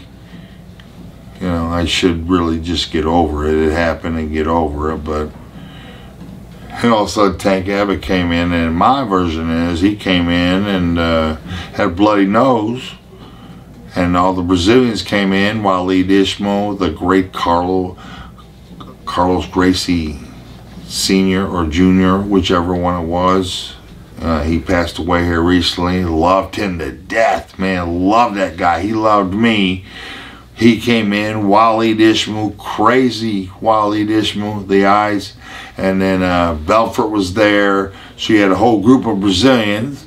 Then you had Tank's whole group. And then you had me standing in the middle. And I was very confused because I liked both parties. I liked both people. And Tank looked at me and said, he won't remember that, but he said, Coleman, you're an American. Come on. And then I thought about it, and you know, I don't know what I did, but then Bob Meyerowitz and Big John McCarthy came in and cleared house, cleared Abbott and his crew out of there. So now I'm standing there kind of as a one-man gang, and I gotta look back at the Brazilians and hello, I love you guys. You know, so it was it. Nothing really went that far, but what happened first is I find out Waleed Ishmael did, what started this whole thing is Waleed Ishmael did plow Tank Abbott in the nose outside of this after fight party. Okay. And I hear Wally Ishmael dropped him, and maybe Wally, I'm sure Wally will be glad to step in and tell you what happened that night. And Tank will have his version, because I seen his version. Okay, so and now you got my version. And then I heard Big John McCarthy's version. So you got 4 different stories, but they're all kind of the same. They all, you know, come together. When you're talking about 2 a.m., things get confused. And your rematch with Don Fry at Pride 26. Don Fry, yeah. Any thoughts on that one? My rematch with Don Fry, Pride 26, well, I tell you, Don Fry, UFC 10, okay, you're talking about a young, hungry lion, killer, no quit in him, a farm guy, strong, wrestler, D1 wrestler. Okay, well, when I beat him that night, well, I feel his pain, but at the same time, if you look in hindsight, I weighed 235 pounds. He weighed 215, 220. And I was an Olympic caliber wrestler. Sorry. The odds should, if they had odds at Vegas and anybody knew what they were doing, there ain't no reason in hell why I shouldn't beat Don Fry's ass. I'm bigger, stronger, better wrestler, and he's going to be on his back, and he's not going to submit me. Well, that's the way it went, but it went that way, and it was headbutt, it was elbow, it was punches, it was knees, it was everything I could give this guy, but he was just not going to quit. You would never see a fight like this now. You'll never see a fight like me and Don Fry again, because they would have stopped the damn fight earlier, which I wish they did, because well, it's a classic for sure, but at the same time, Don Fry, he hated me after this fight. He went home and he hated Mark Coleman, and he watched this fight every day, and it took years off his life. And I would see Don Fry over the next couple years. I would see him at smaller shows, look over, and I would give him a wave, and you know, he would reluctantly maybe give a wave back. But then it took about 3 years, 4 years before he finally came up, and Don Fry stepped up and said, hey man, he says, I can't hate you. He says, we're too much alike. And it was so cool. I sat there and said, yeah, Don, come on, brother. He said, but hey, I still want that rematch. I said, no problem, but same thing's gonna happen. And then me and Don Fry became best friends. We ended up doing the rematch in Pride, and honestly, he was going through all kinds of back injuries, you know what I mean? But he had gained 20 pounds. He was up 235. We were same weight now. Yeah. And when we initially locked up, he felt like the strongest man in the world. And I said, oh, shit. But thankfully, it's not just about strength. It's about the gas tank. How long can you maintain that strength? And fortunately for me, I wasn't in my best shape. It wasn't one of my better nights of my life. I had injuries and stuff I was dealing with, but fortunately for me, I had a little better gas tank than him. And you know, same thing happened minus the headbutts, you know, so it wasn't as vicious, it wasn't as violent, but I got to win. And then after the after-fight party, Don Fry came up to me and he said, we look like a couple old men out there is what I heard. And I said, well, I don't know, I guess so. He goes, man, we got to do it again. Don Fry won the third fight right after the second one. That's Don Fry, man. You got to get him on camera because he's the best interview ever. Well, we're working on it. Me and him side by side, we probably probably a lot of interruption. We'll try to make we that both be happen. fighting for the mic.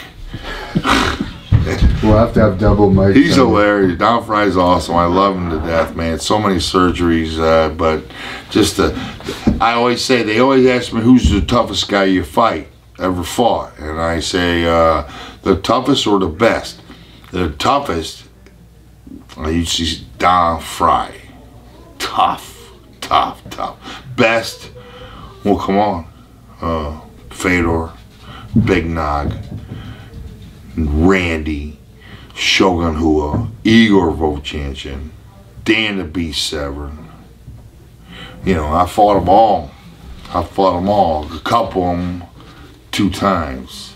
I still am pissed off about that second Shogun Rua fight because I was not knocked out. And I was too tired to get up and attack the ref. Thankfully, because I probably would have got myself in a lot of trouble, but... You just mentioned all the reasons why you were in the UFC Hall of Fame, but what did you think of finally being inducted into the UFC Hall of Fame and being brought back into the company?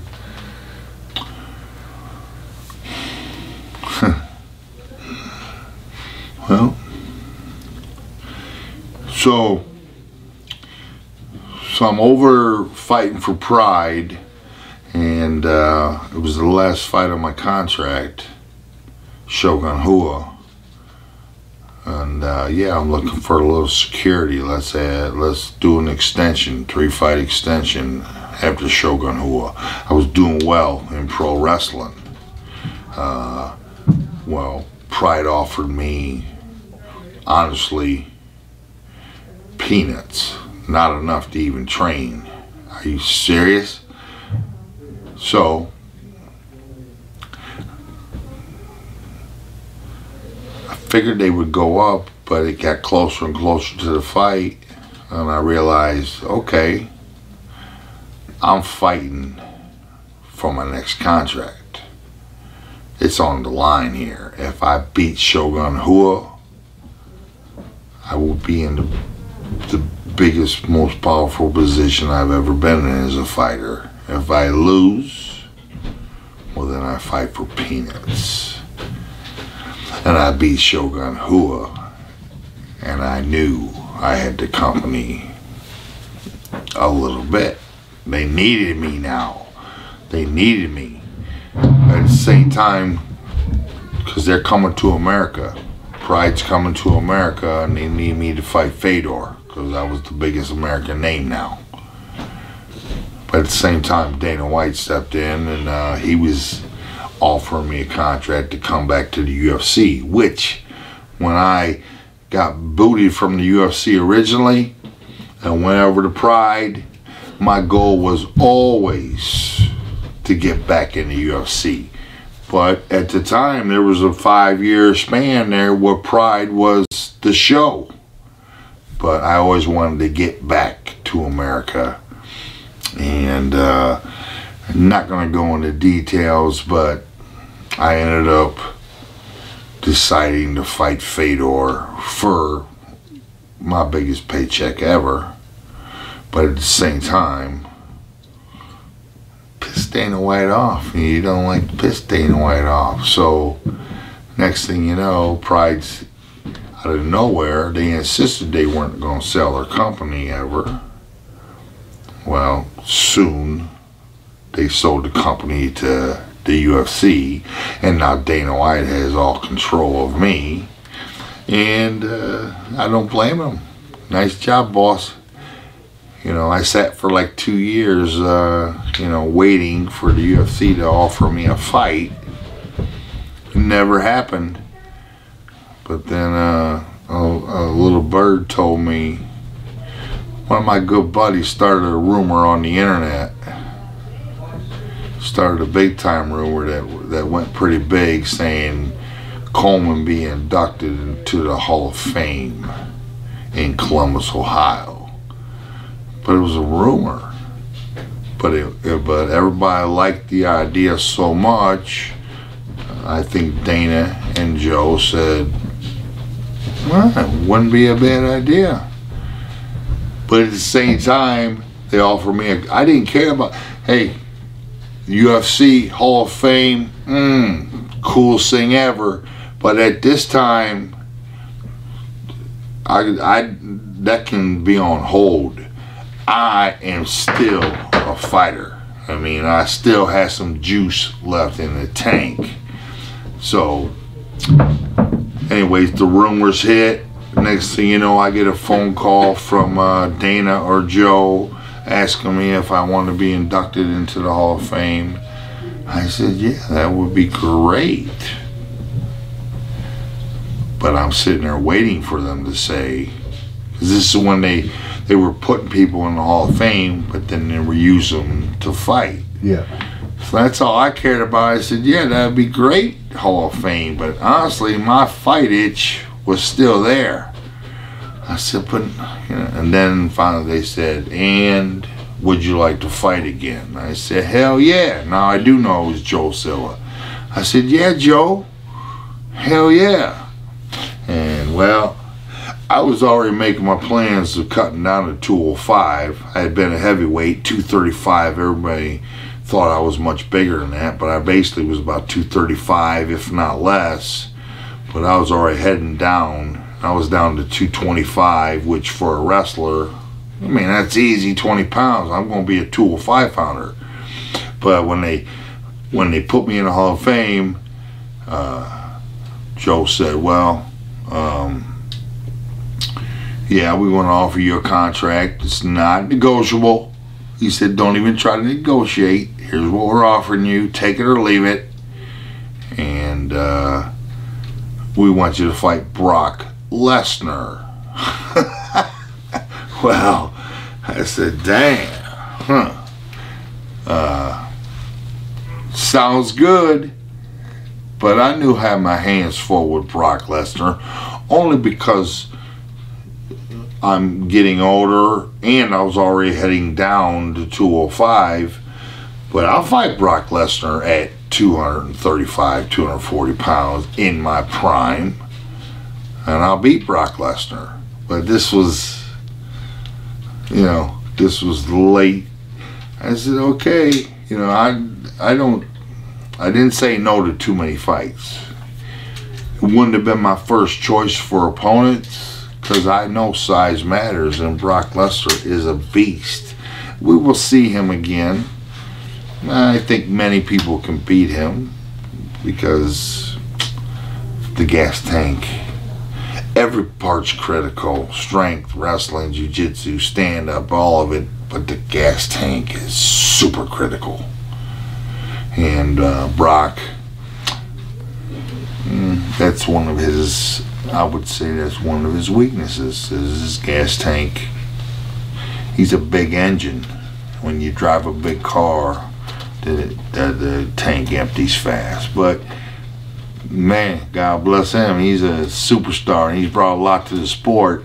The fight was made. I was supposed to fight Brock Lesnar. I'm training for him. I'm training for Brock Lesnar. I'm going to make my comeback. I'm going to see what I can do. I'm only weighing about 225.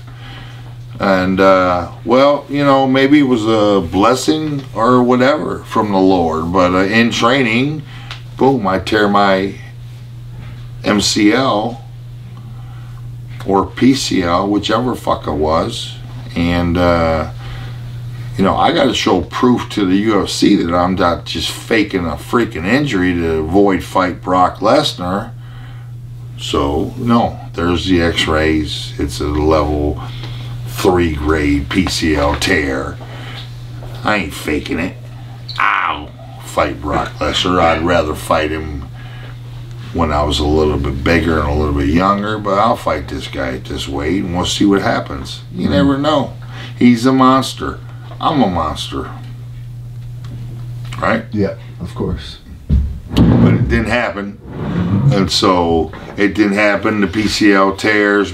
I told the UFC, I called him and said, look, I just tore my fucking PCL today at practice. You know, I had the x-rays. I said, but hey, if you guys are going to cut me if I don't fight Brock Lesnar, I said, I'll fight that guy.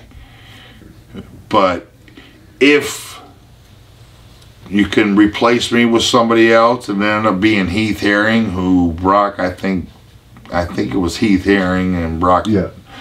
But if you guys can wait, I said, and I'm looking to go down to 205. So then they called me back, and Shogun Rua was my first fight back in the UFC after about 6 years. And that's an interesting fight in itself. Didn't have a great training camp. Did not have a great training camp. And not to make excuses, cut to 205 for the first time. I went out there, and within the first minute, I felt like I was going to die. But you know what? Dave Meltzer, big shot in the business. Dave Meltzer said after the fight, he said, fatigue makes a coward out of everyone, and it does. But then he gave me the greatest compliment. He said, somebody forgot to tell Mark Coleman, because I was exhausted against Shogun Rua, and they thought I was going to be knocked out in the first round. Well, here we are, 14 minutes into the match, and it's a close fight. Actually, I think I was leading on the card. I took him down 8 times that night. And then he finally got the knockout. He got a 3-punch combo. I wouldn't call it a fucking knockout. 3-punch combo. My legs gave out on me. I dropped to the ground. In Japan, I might have been in trouble, because if I was in Japan, Shogun Rua could have just punted me in the face. But in America, you can't kick a down man. So Shogun Rua has to come in and grab me. Well, sorry. Shogun Rua, black belt in jiu-jitsu, I'm black belt in wrestling. There was 20 seconds left, and that referee stopped that fight. That is one of my most disappointing moments ever, because I wanted to go to the decision, and I wanted to see what these judges had to say, even though everybody knows they wanted Shogun Rua to win, because he ended up knocking out Chuck Liddell. After he fought me, Shogun Rua went on to knock out Chuck Liddell. It could have been me, but it wasn't. And the fight with Couture was... Randy Couture. Yeah, it was the first time 2 UFC Hall of Famers ever fought each other. So that was another first for you. The Randy Couture fight, I left. I went to Vegas. I locked myself in my Palace Station hotel. The Fertitta brothers gave me a discount, and I put the do not disturb sign on the door, but I had only about 50 days to fight Couture. But I had 50 good days of training in Vegas. I felt great. I was using a hyperbaric chamber, which was something new, and it was being offered to me free, and they're like $250 a session. Well, I sat in this thing for an hour, almost every day, and literally, it melted the fat off me, and I felt great. I'm not gonna lie, I felt great before the Couture fight, but I did notice my weight was going down. I'm 205 pounder, but I don't want to be too small. I want to cut weight. But I was training so hard, and I was getting too close to weight, and size matters to me. I like to be the bigger, stronger man. And well, actually, I woke up the day of the fight weighing 207 pounds. Woke up in the morning 207 pounds. I went to bed at like, we'll say 212, 213. I went to the bathroom 4 or 5 times that night, drifted some weight, woke up, 2 pounds over. No! I want to cut some weight. I want to be big. I want to be strong. I actually had some breakfast, ate a bunch of food, got myself 10 pounds over, but really it was, people don't understand how easy it is to cut 10 pounds. How do you lose 10 pounds in an hour? Well, I mean, Google it, but It's easy. And but I felt good. I felt confident. And then when Randy Couture, man, what a great guy. Love you. Always respectful to me. When he walked in and that crowd erupted, I was feeling great. When I walked in, the crowd gave me a nice response. I felt great in there. But then when Couture came back in, he came into, I'm going to put you in a stranglehold, baby. Yeah. He came into that fucking song. And that was his game plan. He's going to choke me out. And when he came into that, the crowd erupted. And then he walked into the cage, and I watched him walk across. And I said, damn. He looks a lot bigger than I remember, because we trained together a few. I wrestled him in the international circuit. I beat him 4-3 in a wrestling match. Yeah. He headbutted me he didn't mean to, but he headbutted me and gave me 2 stitches in that wrestling match. It's kind of ironic. So then fast forward, we should have fought 10 years sooner. But it doesn't matter. The opportunity presented itself. The UFC needed me and him. It just was all they had on the table. Yeah. And wow, how amazing is this? I'm on the billboards out there in Vegas, Coleman Couture. I'm driving to practice. I think Highway 105. When is it? No, that's California. From the Palace Station to 2 exits up. But I'll be honest with you, I got pulled over by the Popo going 110. 2 exits up. And, you know, I was... I don't like to drive like that, but you know what? When you got a fight coming up, your mind changes. You got to keep it together. And some can. And some can't.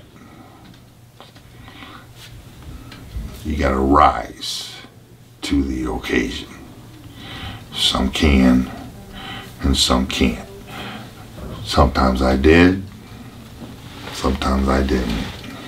But Couture put me in.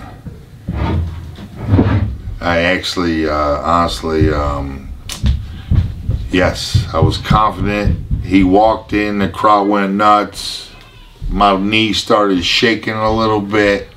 He came in looking bigger than I thought. We came across, we met in the center, and old Randy Couture just stuck a left jab right in my face, like boom. Yeah, we're fighting, Coleman. And my game plan always was to take this guy down. The option wasn't available because Couture was that good of a wrestler. And so now we need to stand. And I couldn't pull the trigger. Many times I wanted to pull the trigger. I love sparring in practice. No lights on, nobody watching. I loved it. But I'm going to be honest with you. When I got into the cage, I seen shit, but I couldn't pull the combination. You asked me what's my favorite combination? Well, I don't know. Right hand to the jaw. Boy, I did it all the time in practice to my friends. Yeah. But when I got in there, I couldn't pull. I seen it. I did hit Randy Couture with a left hook. If you want to look it up and Google it. Yeah. I hit him with a left hook and I watched his eyes roll up a little bit. But I just stood there as a frozen deer, as a frozen wrestler. I said, oh, that was nice. But why didn't I just follow up? Because that wasn't my game. I am the godfather of ground and pound. Because that's what I did. You invented the term. You were the first one. I did. I invented the term. That's it. I'm going to take this. And my mama didn't like it because I said I'm going to take this guy to the ground and I'm going to pound the effing shit out of him. But my mama don't like me cussing. I don't like cussing, but sometimes it comes out. when you're in the locker room, but I'm gonna ground and pound the fucking shit out of him. Yeah. Yes. Was my game plan. Very simple game plan. Stay out of the basic, you know, jiu-jitsu moves, and guess what was the equalizer? It made it a little bit not fair. I was a world-class wrestler. Nobody could stop the takedown. And then all of a sudden, I'm allowed to headbutt you in the face with this head. Yeah. The hard part of my head and the soft part of your face. Mr. Hannibal. Hannity. Hannibal. Hannibal, yeah.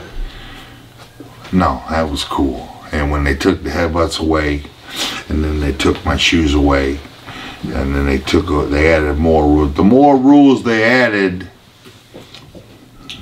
I like fighting with no rules. Yeah. Severance is the same thing, actually. Huh? Dan Severn said the same thing, and so did Tank Abbott. That's interesting. That for sure, Tank Abbott, but Dan Severn, I'm surprised. He says he hated the gloves. No. Dan Severn.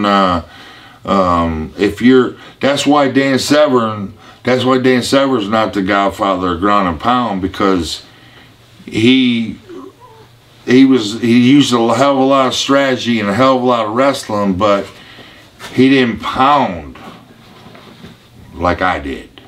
Right. I mean, I hit harder on the ground than I did standing up, but the gloves, thank the Lord,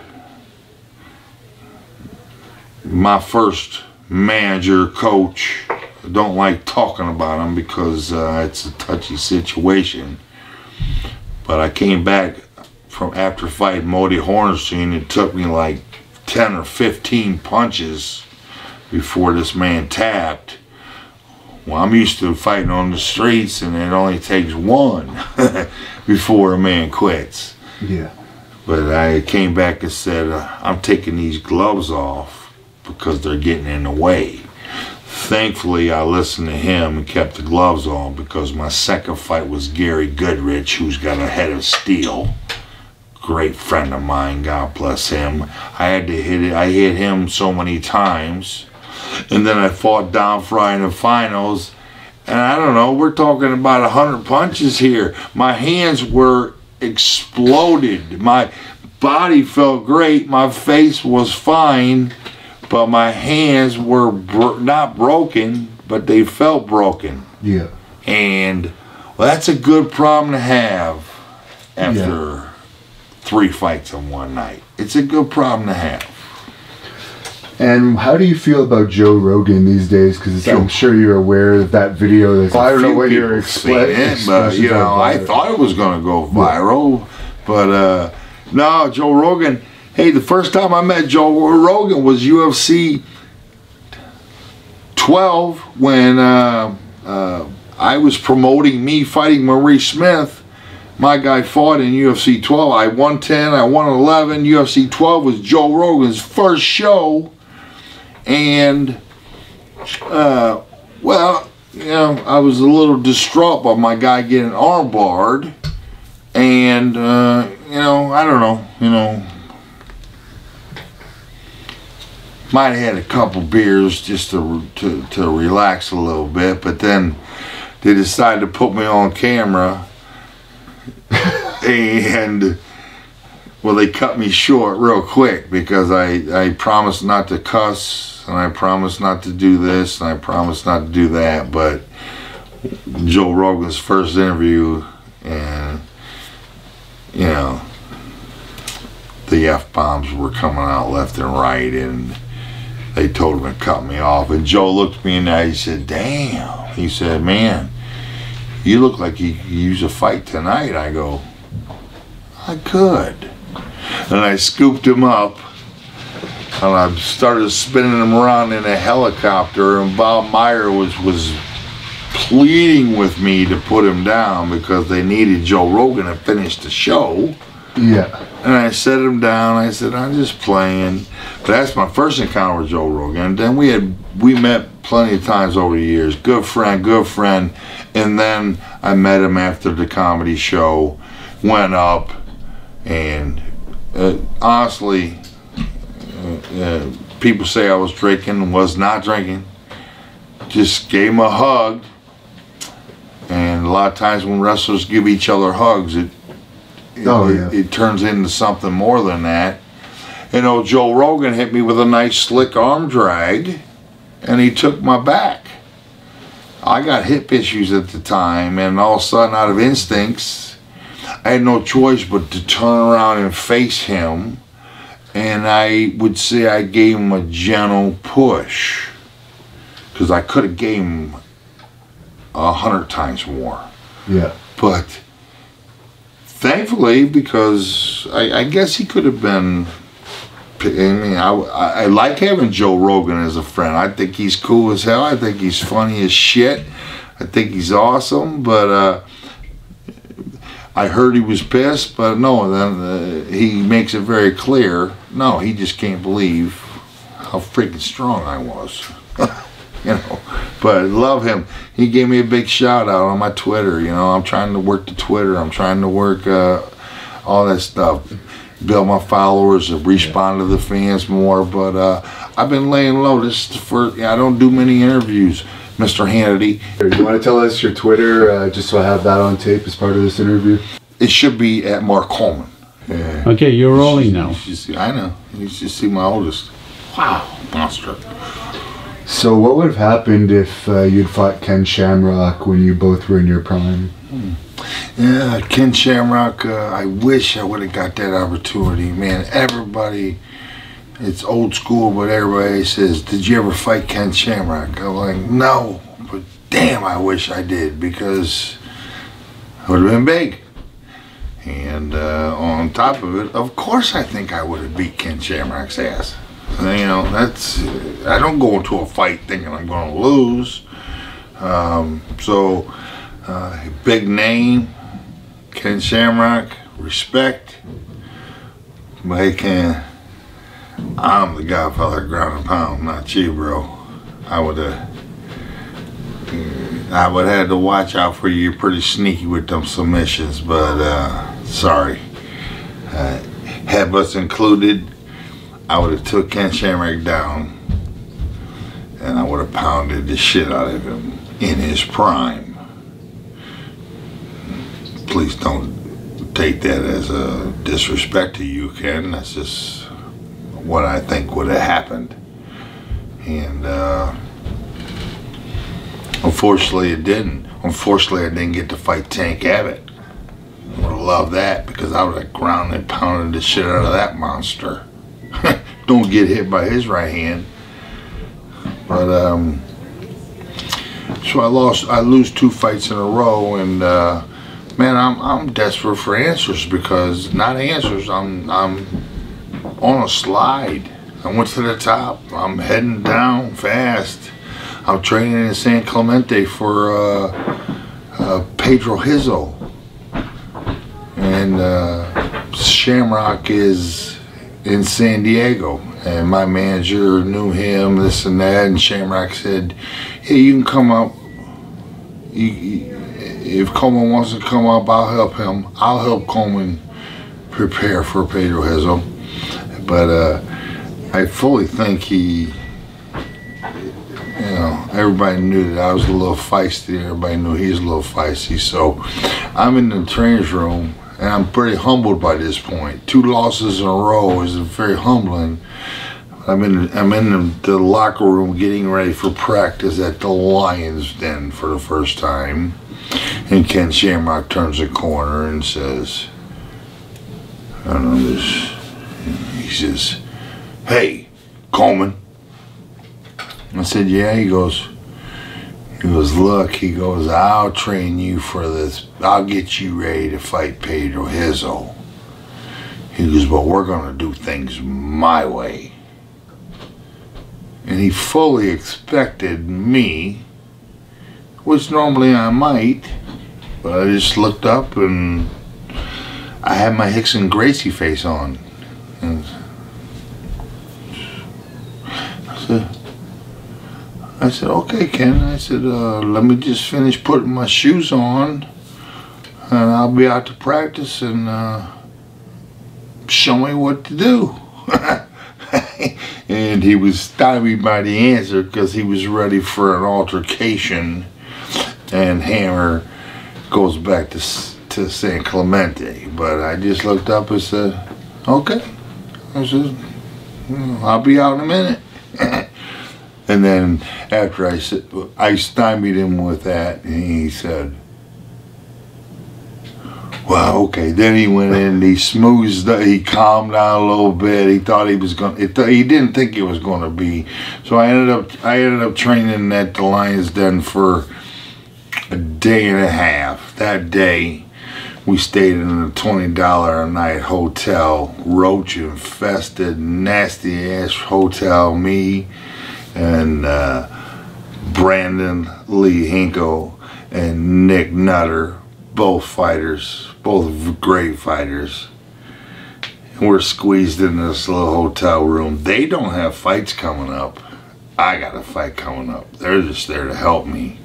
And man, it was we left a pretty San Clemente nice environment. We had a 3-bedroom apartment that was being rented out, hot tub, and this and that, and now we're in a $20 a night hotel at the Lions Den, and we went to practice, and basically Ken Shamrock tried to show me how to ground and pound.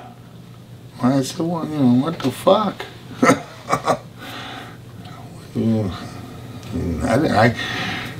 I can do this back in San Clemente. So anyways, my two guys that I was with that were not on vacation, but they didn't have a fight coming up. So they're out in California and it's being taken care of.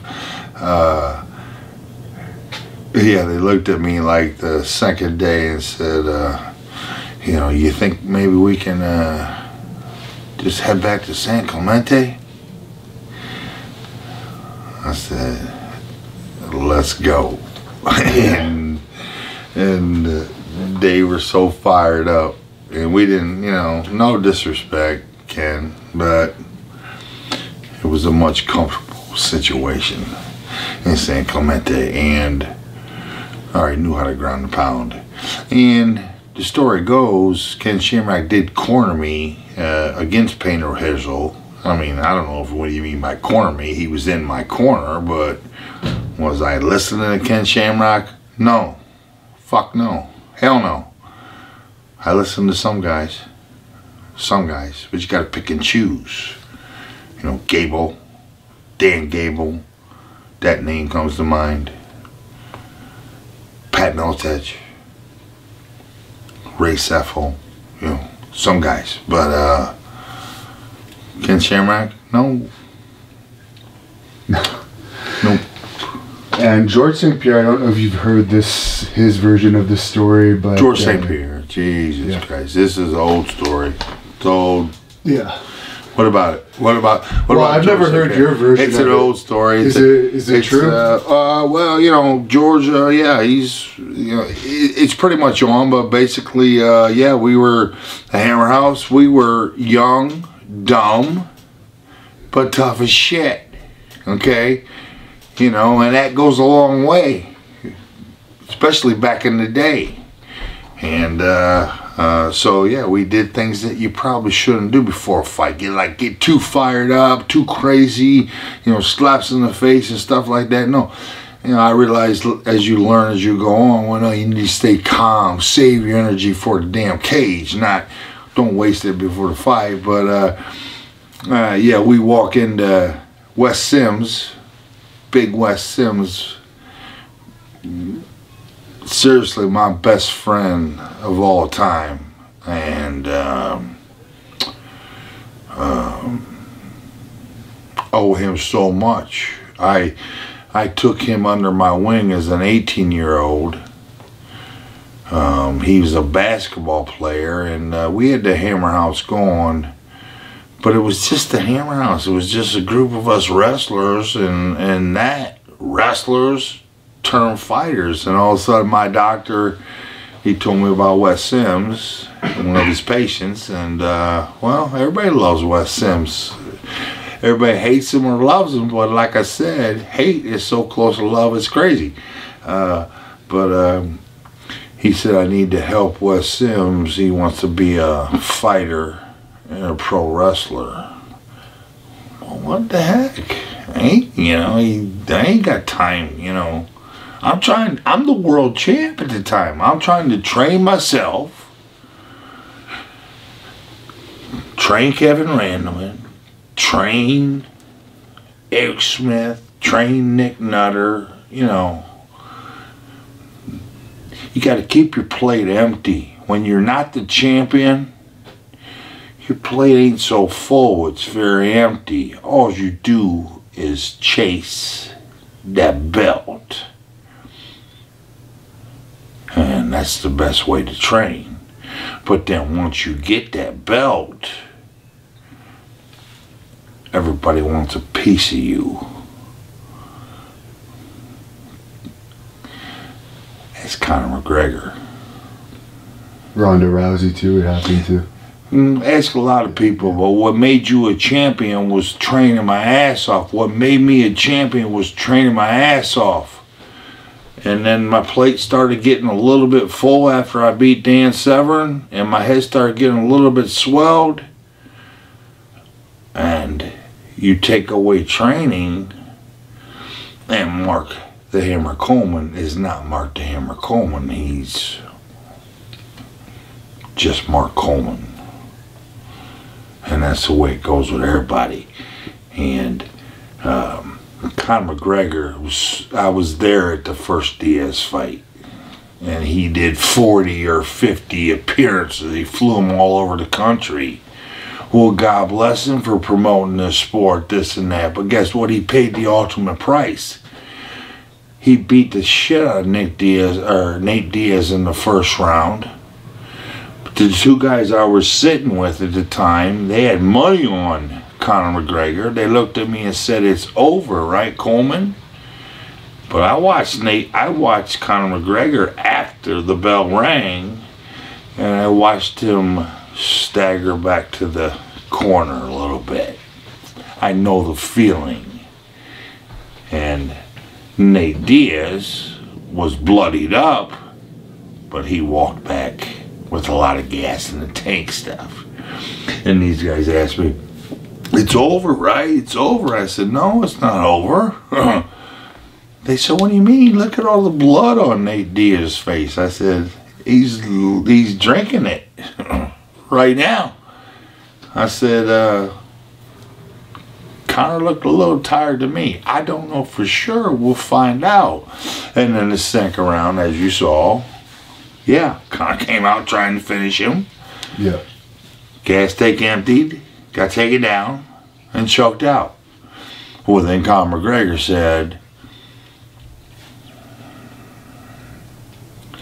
"Okay, the reason I'm the champion is because I fucking trained. I ain't doing. You have to sell a fight, but you can't sell yourself short, because the only way to win a fight is by selling yourself out before the fight. Train smart, train hard, walk into that cage ready to go 5 rounds. Because that's going to give you the confidence. The only thing that'll give you confidence, which is the most important, not the most important, they're all important, but confidence is so important. Well, the way to build your confidence is through training. When you train hard and you make your heart stronger and make your gas tank fuller and bigger, well, then you have the confidence. Because when you walk out there with shaky knees, it's happened to me a couple times, ain't a good feeling. Shaky knees ain't good. And the only way to avoid shaky knees is by giving everything you got in practice. And that means empty your plate and clear out the distractions. Clear the distractions out. Train. Eat. coolest thing about fighting, coolest thing about me training for the Olympics, coolest thing ever was, only responsibility I had was eat, sleep, and train. And I liked that. And I would put the do not disturb sign on my hotel room because I didn't want the maids coming in, because yeah, my room would get a little bit smelly if I'm there for 60 days. But that's the way I liked it. Don't bother me. I'm eating, I'm sleeping, I'm laying in my bed, I'm reading a newspaper, and I'm waiting for the next workout. When is the next workout? Oh, it's coming so quick. Damn, it's coming quick. That's it. Eat, sleep, train. That is the best ideal situation to become a champion. But at the same time, if you don't do your homework on Twitter and you don't come up with something creative, you got to be yourself, but bring yourself out so the public knows you. They have to get to know you for something, because the bottom line is, let's face it, people want paid. We want paid. Just like an NFL player, just like a basketball player, just like a... Do hockey players want paid? I think they make a hell of a lot of money. Hey, by the way, I love hockey. Yeah. I love hockey. The Blue Jackets, damn, we'll get it together. One of these days, soon. Tough market. But want paid, but to get paid, winning is the best way to get more pay. But at the same time, if you win and you're boring and you have nothing else to offer, unfortunately, it's going to cost you money. You know, you have to be able to excite the crowd, entertain the crowd, and all this and that. And personally, I love my fans. The only time I would never say no to signing an autograph, but there were times where I'm running late for a fight, and sometimes you just have to say, I gotta get to the...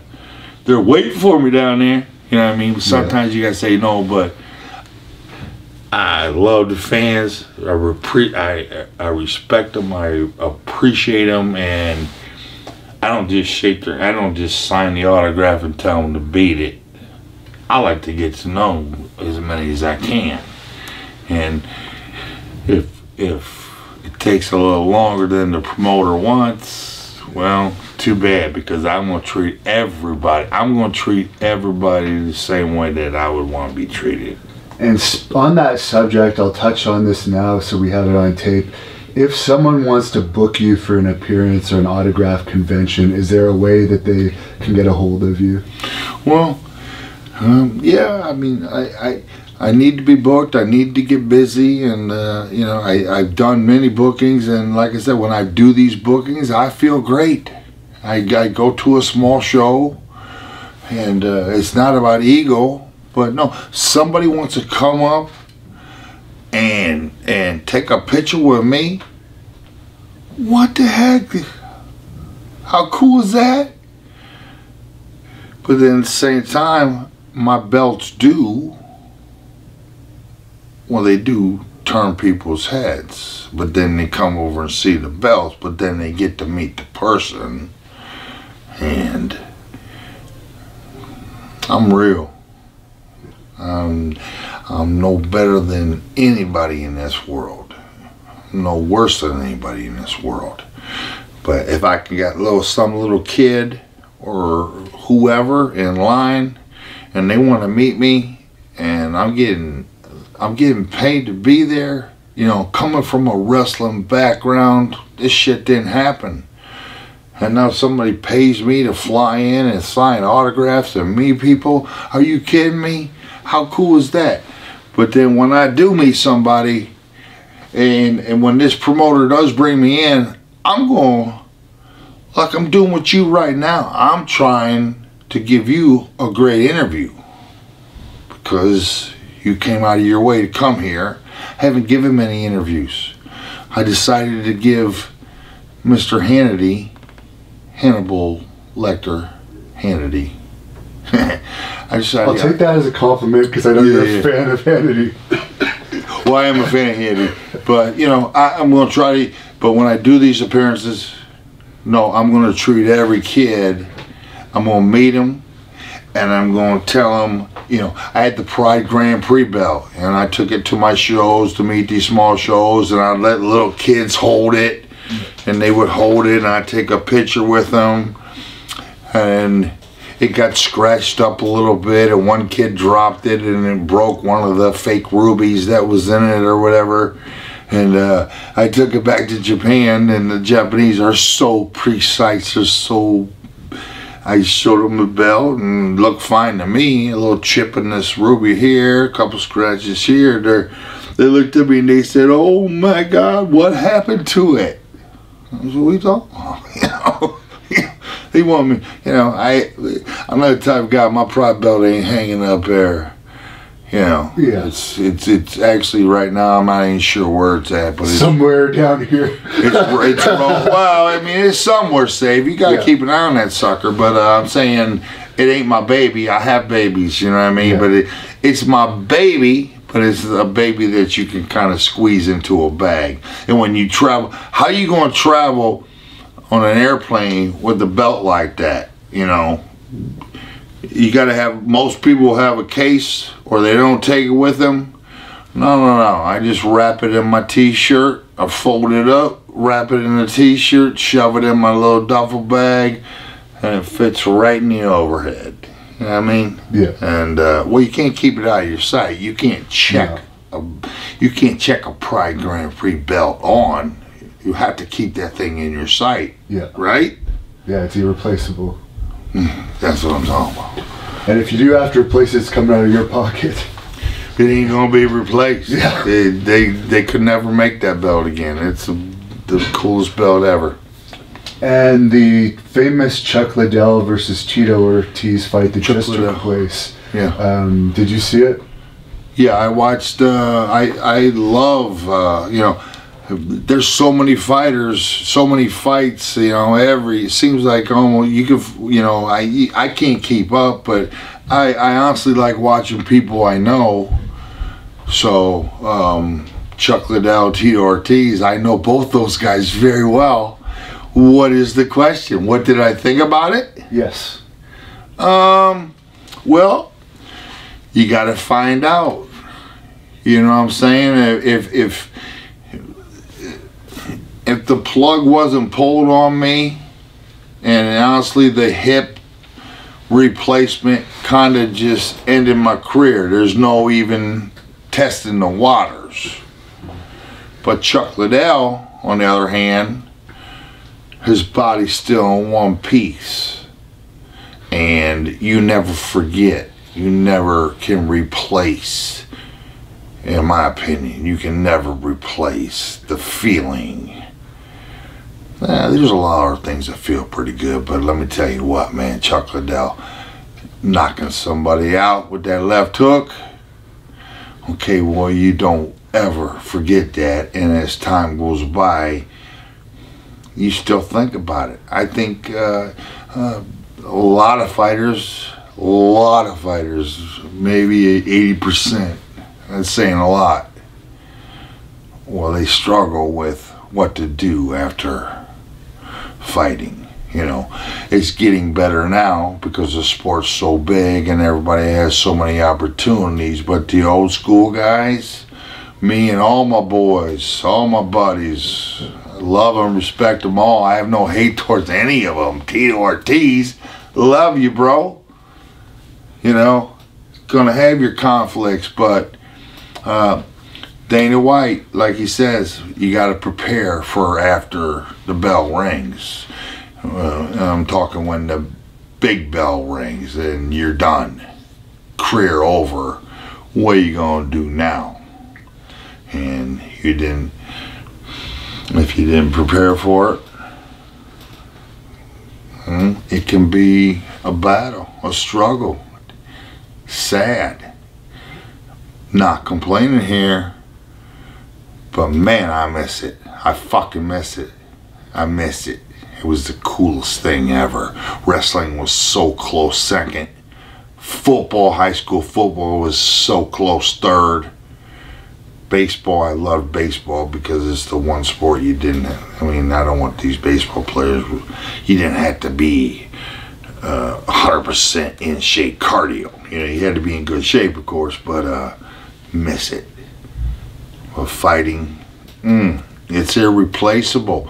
You gotta find a peace. You gotta find a peace. And, you know, now, you know, we have to have the concussion.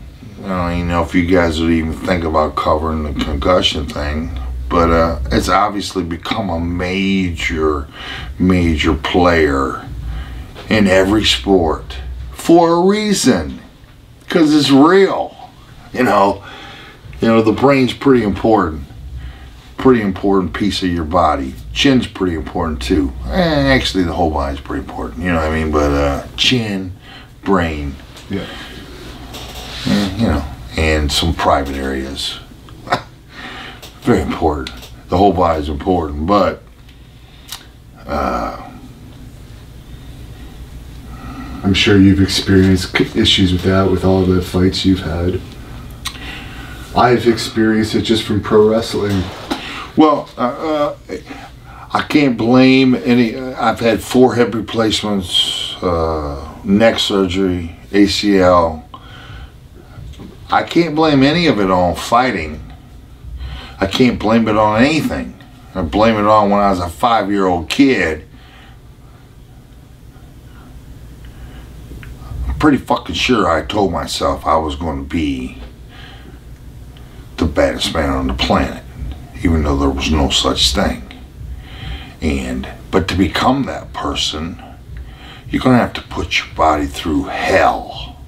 And I did. I put it through hell. I put it through torture. I had to outwork everybody. You have to be smart. But sometimes, my time, you know, now it's, everybody's got 6 coaches. You know, I was my own coach. I'm teaching myself something I don't even know. But you know what? I did okay. I did okay with minimal help. 10 days with the boy Pat Militech. God bless you. When I showed up at Militech's, it was the last 15 days of my 6-month grind to the Pride Grand Prix while I showed up at Militech's, and he assumed the Hammer's going to show up trying to get in shape still.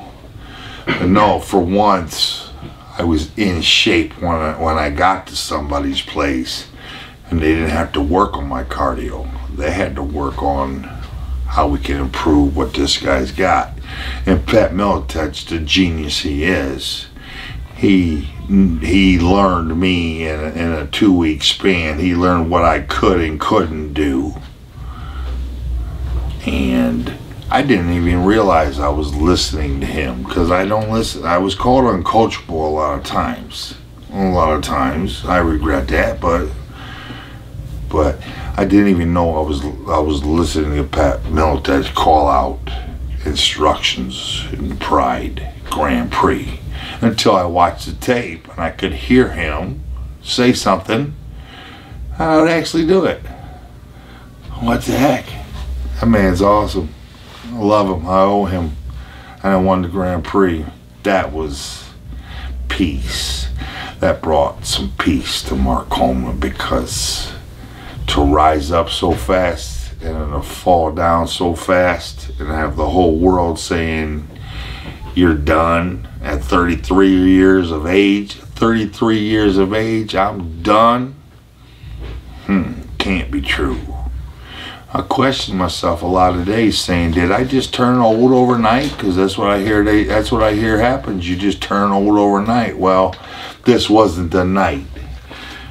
You know, I got my health back, and I put 6 months in.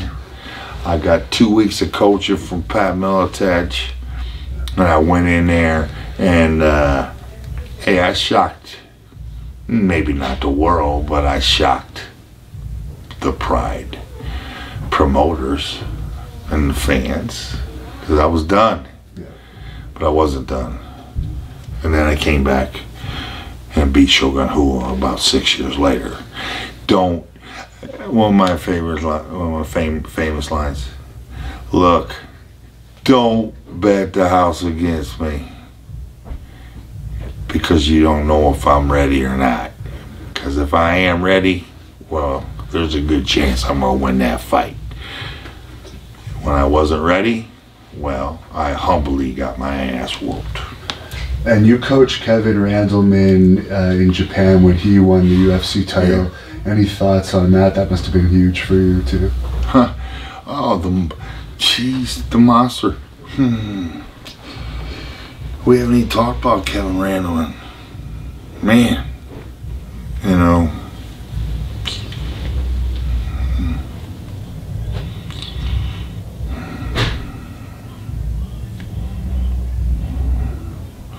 Yeah, we went through a lot together, me and the monster.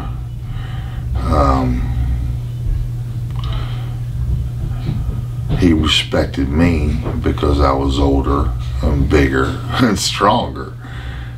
But he respected me, and I was able to coach him. And you know, my best aspect of coaching is to build your confidence and make you realize you can be the champion, because that's, you know, the rest is very important. You better have the athletic ability, but you better have the mind. There's a lot of great athletes that don't make it. Well, you know, I took the monster under my wing, and we originally Kevin Randleman thought I didn't like him. He thought I was a racist. His first year at Ohio State as a little freshman was my first year coaching, and I walked into the room and had a pair of sunglasses on. Why? I don't know, but I did. And I walked through, and I didn't know Kevin Randleman at all. I just knew he was a top recruit of ours that I had never met yet. And then 3 months passed, 2 months passed at Ohio State, and me and Kevin, we hardly ever talked. But then one day after spring break, I looked at Randall and he's walking by. We're in a weight room, and I said, "Hey, you want to train with me today?" And I didn't know that. I didn't even know he had an issue with me. You know what I mean? Or not an issue. I didn't know he had these thoughts about me. And he said, "Huh?" And then we went through a Hammer House weight training session where the whole rest of the wrestling team was watching, and they're learning. Because I had a lot of followers. You know, I was old school. Stack that rack as high as you can, and I wasn't a technique man. You know, as I grew older, I realized, oh, that was stupid, but it wasn't stupid. Any kind of weight training works. You just have to be careful when you don't use technique. But that day he went home. I didn't know this, but he was ready to quit Ohio State. Hated it. But then he found out, well, you know, I wasn't no racist. I just didn't know him, you know what I mean? And then he ran home and called his mama and said he likes me. Talking about me. And then I don't think we missed a workout for the next whatever. And I didn't turn him into, Jesus, take that back. He was already an animal inside, but now, hey, strength is a move. Strength is incredibly important in this game. They all have to be combined, but the stronger guy wins a lot of the times in wrestling and in fighting. Not all the time, but it sure in the hell is an advantage. And Kevin Randleman, after that, he went from this to this, and he's squatting 505 for 5 reps. he just was a freak of nature. I didn't have to, you know, I just pushed him. I couldn't break him a lot of times. Same thing with Kevin the Monster Randleman. When he prepared properly, when he was mentally ready and physically ready, oh my goodness, this guy was a beast. But everybody always asks, how did you and Kevin do in practice? I'm gonna look right in that camera and say, thank the Lord, I had about 3 inches height and about 25 pounds of weight. And if Kevin was here today,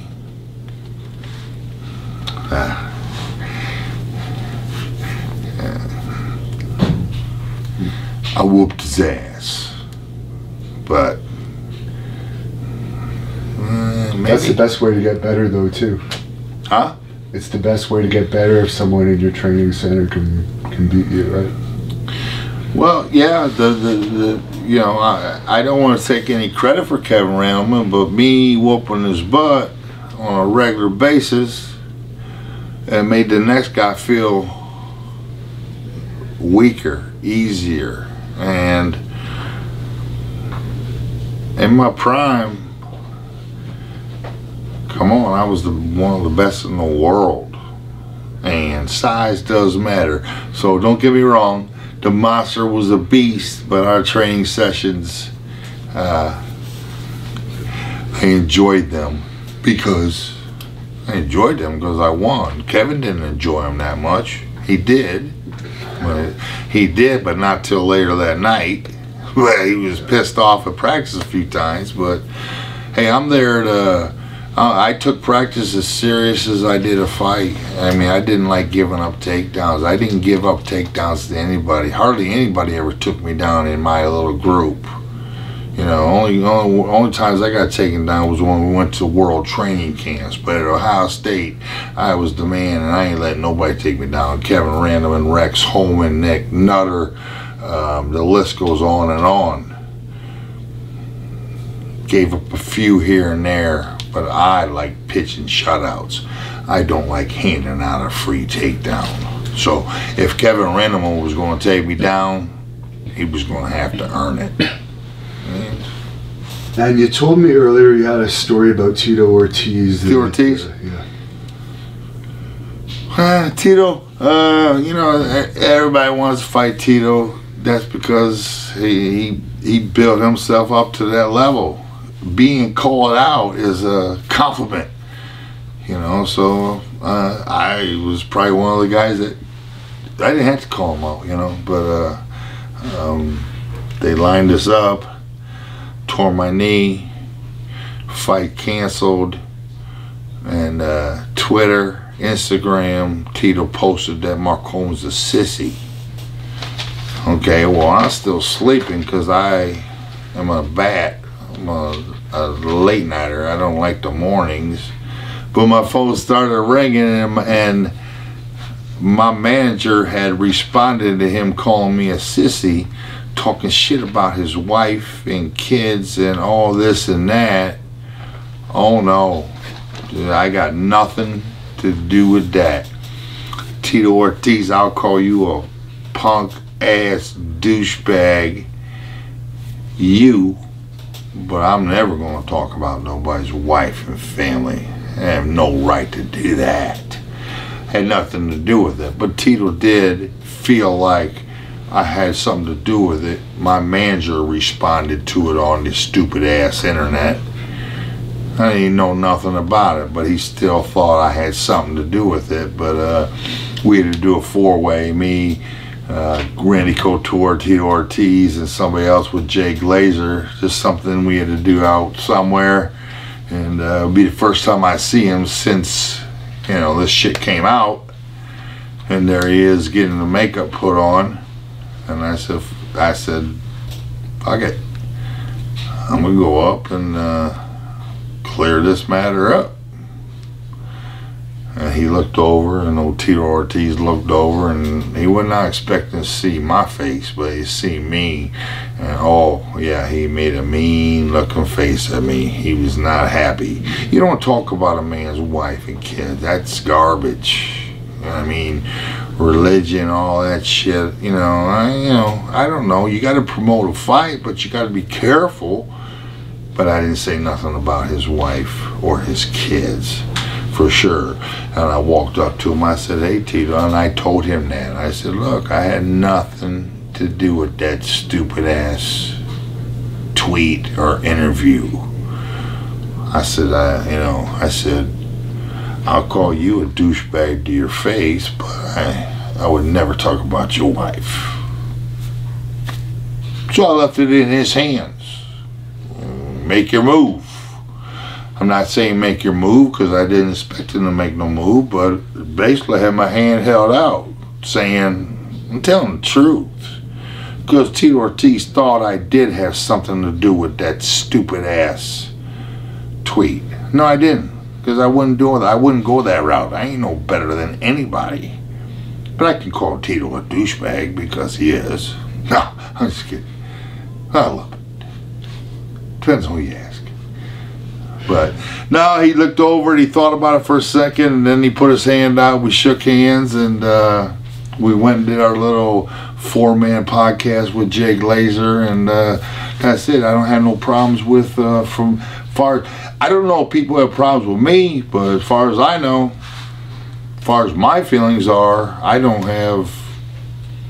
respect everybody that attempts to get into that cage somehow, or ring, or cage, from amateur level to the fucking world championship. Hey man, that takes nuts and guts, and it's one hell of a feeling when it's over. Winning is much better, obviously, but if you got in there and lost and gave it your best and you're still on your feet, MMA can't beat it. Best sport ever.